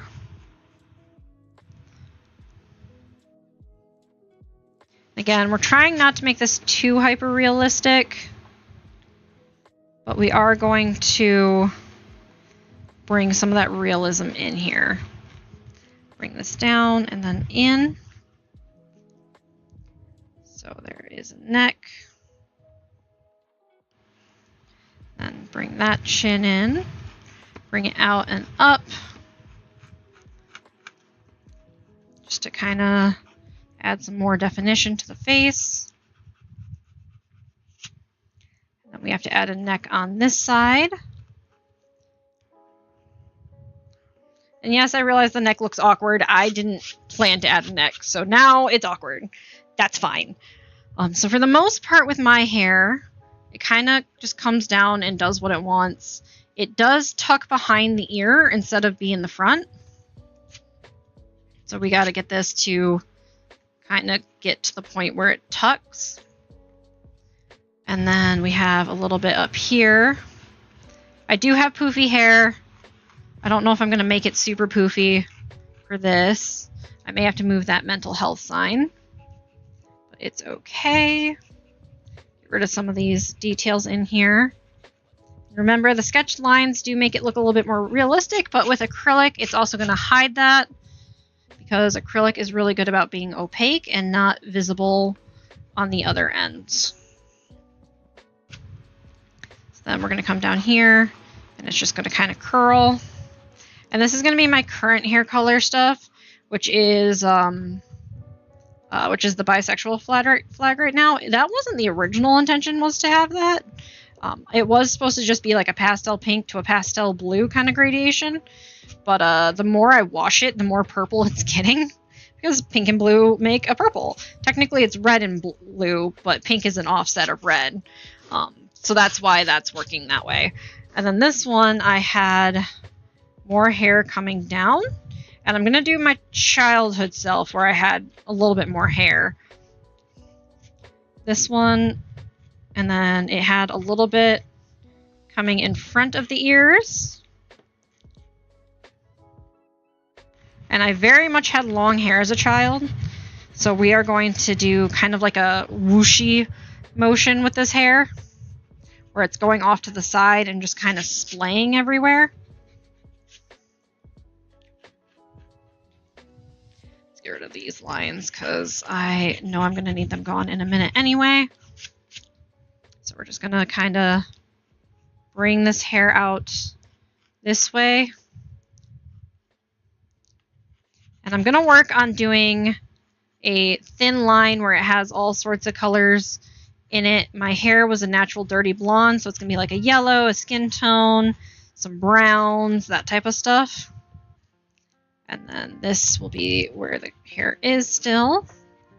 That shoulder, that face again. And we're just going to kind of bring the hair out here. And it's almost like she's kind of laying down.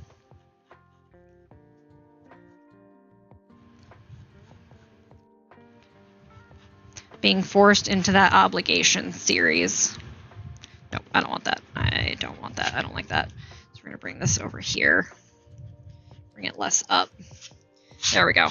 So that gives the hair on that side, and then the shorter hair with the multicolor that I have now. So that gives that definition.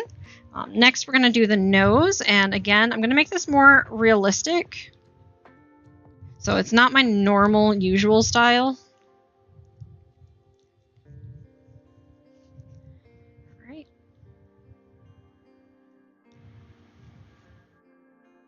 Now the mouth I may struggle with here, just because I'm not used to doing mouths very often. I don't want this side to be a smile.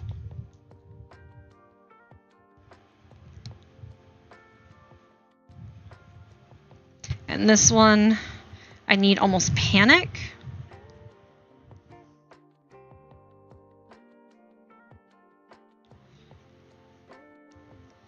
Still kind of pulling in that sad face.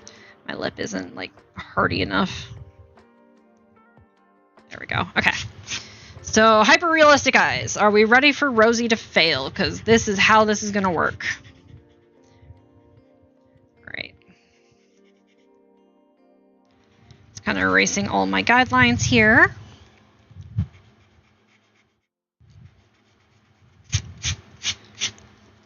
So both sides have glasses, so we will be doing glasses here. We're going to do hyper-realism. Okay, not hyper-realism, let's be honest. I'm never going to do hyper-realism.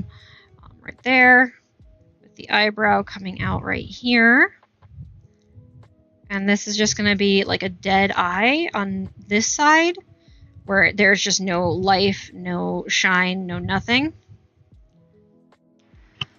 And then we're going to bring the glasses. The glasses went under the hair, so I'm not going to worry about doing it under the hair.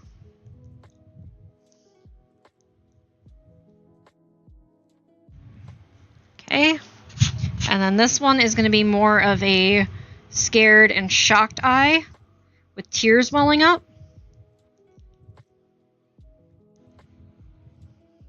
And yes, this is showing I can do more than just anime eyes.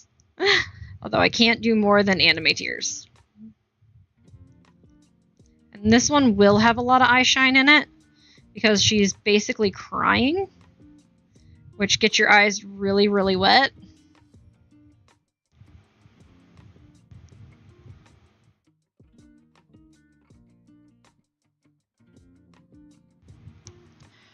And again, we're going to have those glasses come in.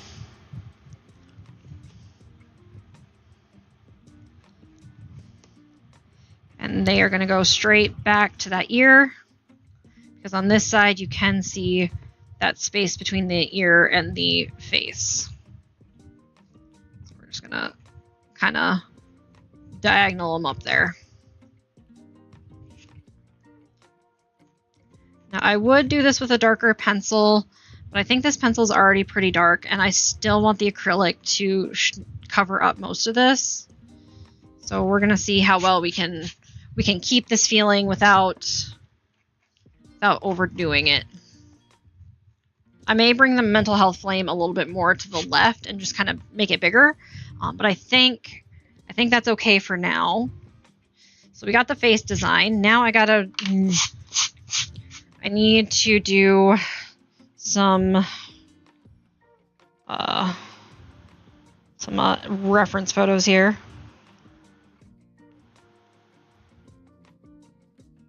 We are about 2 hours and 2 minutes. I'm surprised I've been sketching it that quickly. That I just didn't anticipate.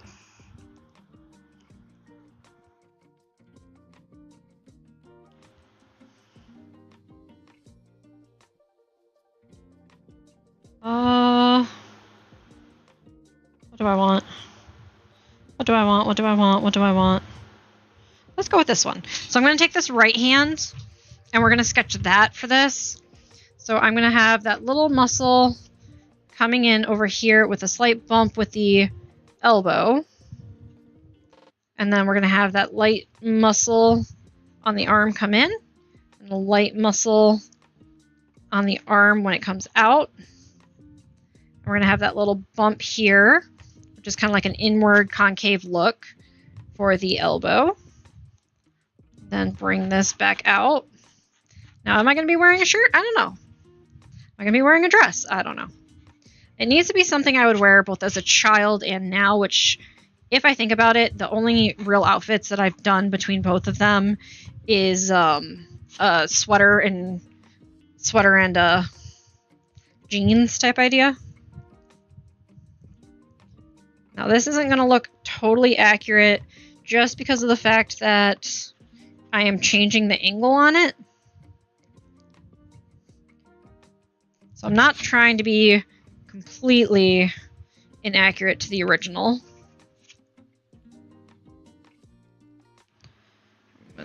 There, comes down.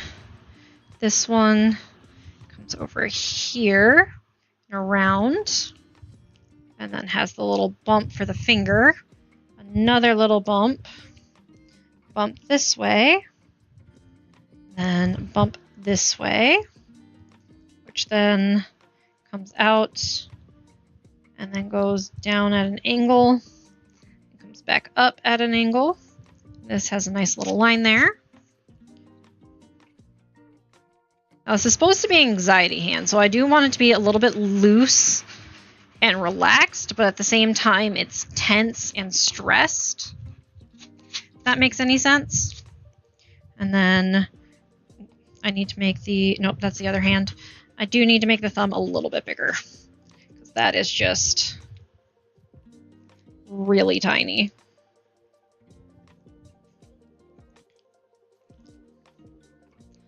There we go. That's a little better. And then we have this coming up and around here. So this is where I'm kind of taking some liberty to figure out how it looks right now, as the original picture has it hidden. So we are going to do some nails.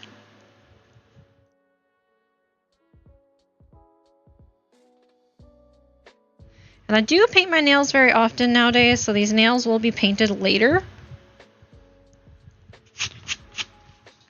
The hand looks a little big. I think I need to bring this arm in a little bit.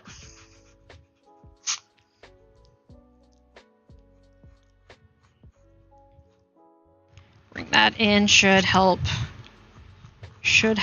the hand not look as large.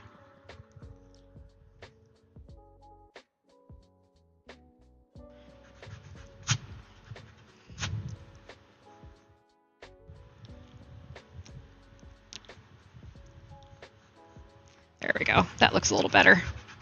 So yes, there's a lot of erase lines on this. That happens when you're sketching. Ideally, most sketch artists don't like using erasers like at all. But you know what? I'm not most artists. Okay, and then I need a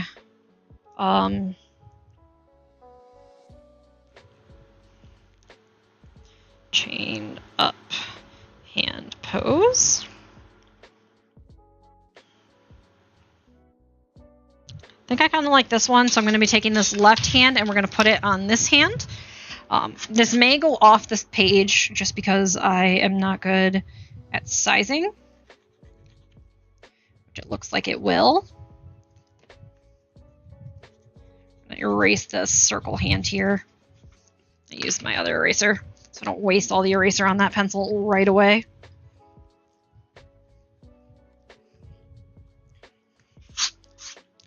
Just kind of cleaning up this hand. So this one went out and is this way. This goes out here and comes up and around and then back down. And this one is just behind it. This one comes up to a slight point right here.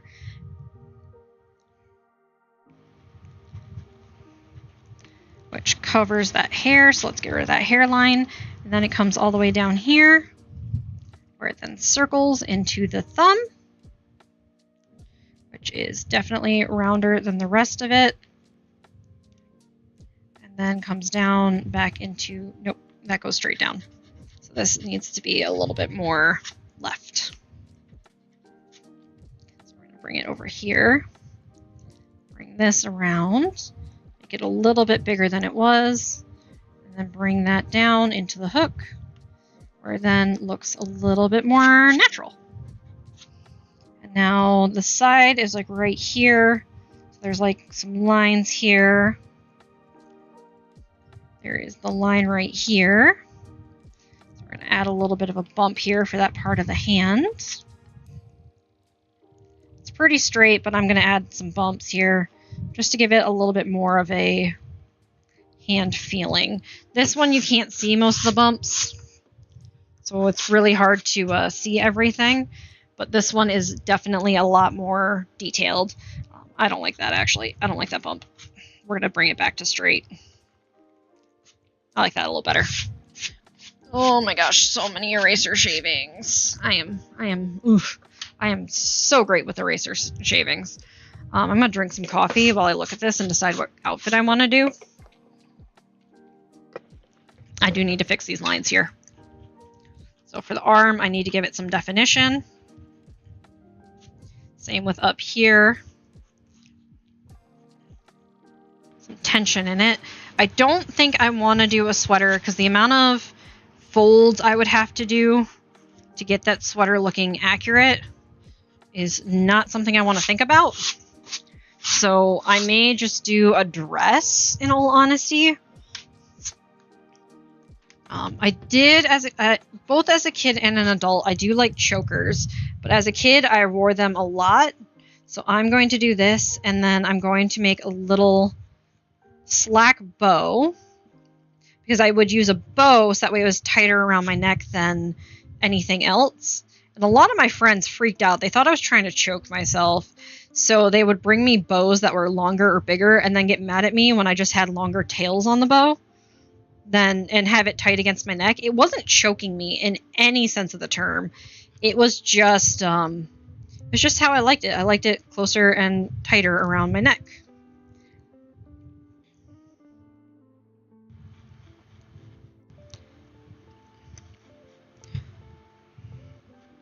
There we go. So there's the bow for that. Nowadays, I wear a chain. So I'm just going to go ahead and make a little chain here.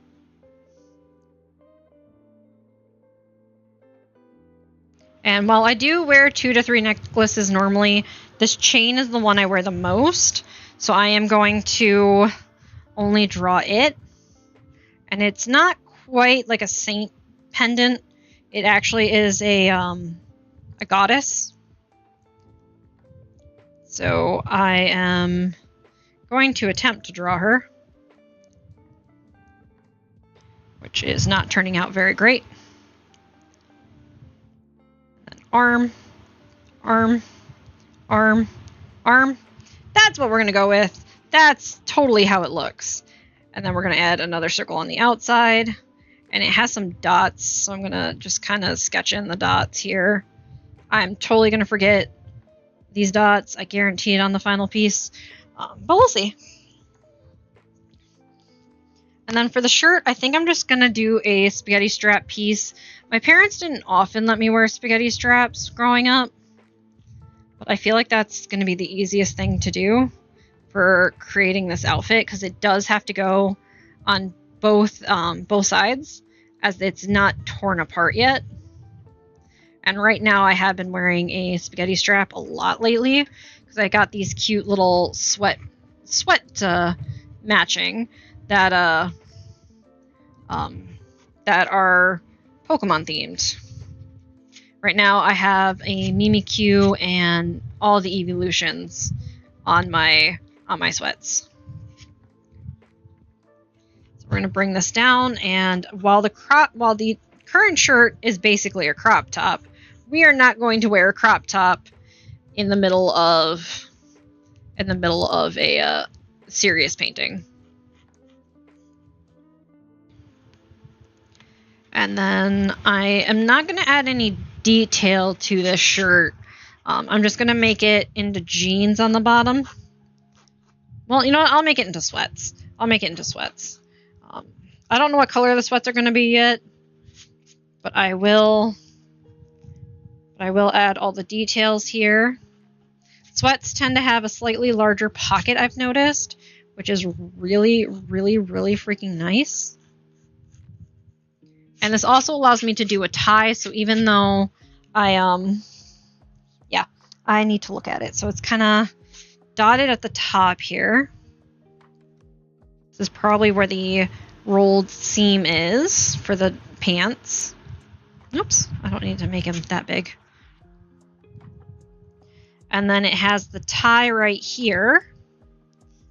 I don't know, maybe I'll do like blue sweatpants because those are what I used to have. All my sweatpants now are like white or gray or something like that. But I used to have blue ones. And I don't mind wearing blue now. I haven't bought any in forever. Okay, you know what? That's It's too small. I'm gonna move it down and make it wider. Okay, and there we go.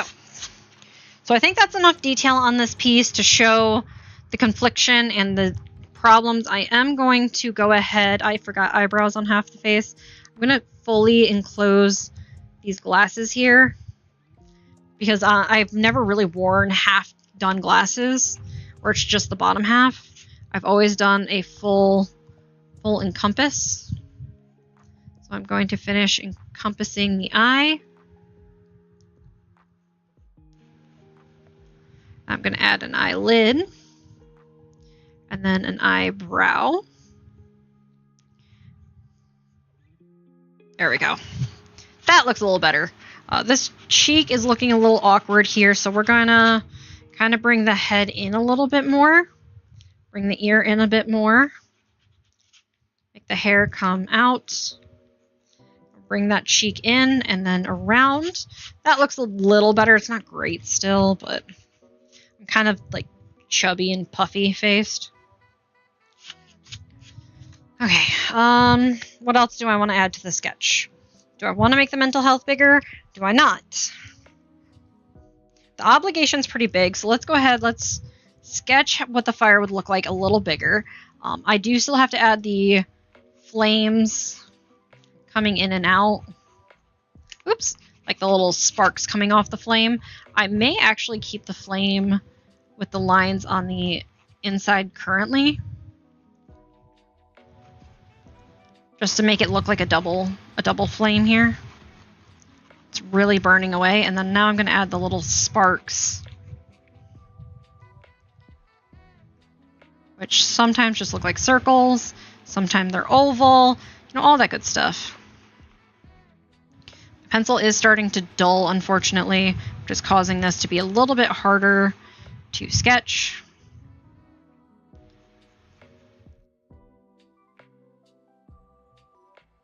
I'm going to go ahead and, instead of standing up, use my tiny sharpener here to sharpen my pencil. I don't use this one as much because, as you can hear the weird noises, it sounds like it's ripping apart the pencil completely.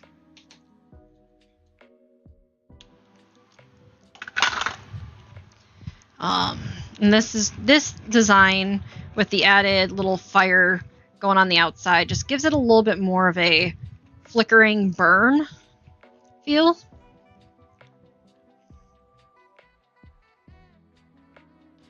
And we're gonna do one here, going like this. One off of here, going kind of small here. I don't know what the background color is going to be either. I could do a simple gray that's kind of monotone and not really have a lot going on with it.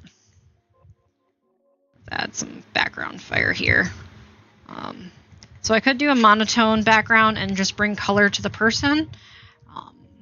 But I want one side to feel more monotone and like objective, while the other is more colorful and existing. This I might do a really harsh, like angry color, so I might make this red and then do this one more yellow and this all gray. That might look good. I will have to take the sketchbook option that I made and test that color theory.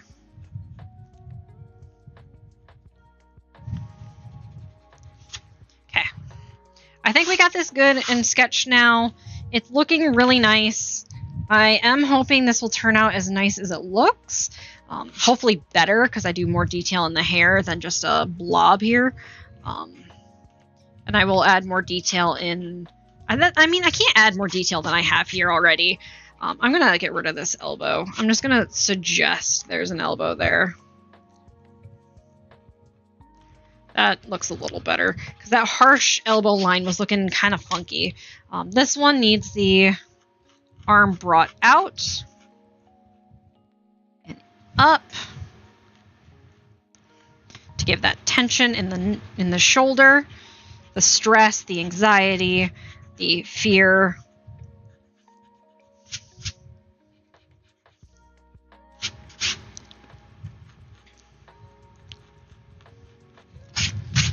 Okay, I think that's good. So this is going to be hopefully a really good piece that I will work on and hopefully make look really good. I don't know if it will or not. I'm nervous. I have a ton of eraser shavings all over my desk now, so I do need to get that cleaned up, but I think we're at the end of our time. It is 4 o'clock, and I've been streaming since about 1:30. Normally I end at 3, so I gave you guys an extra hour. So hopefully that was good enough time. I appreciate you all. I love you all. And I have had fun today hanging out with you all. So I love you all. I appreciate, and I will see you guys next time.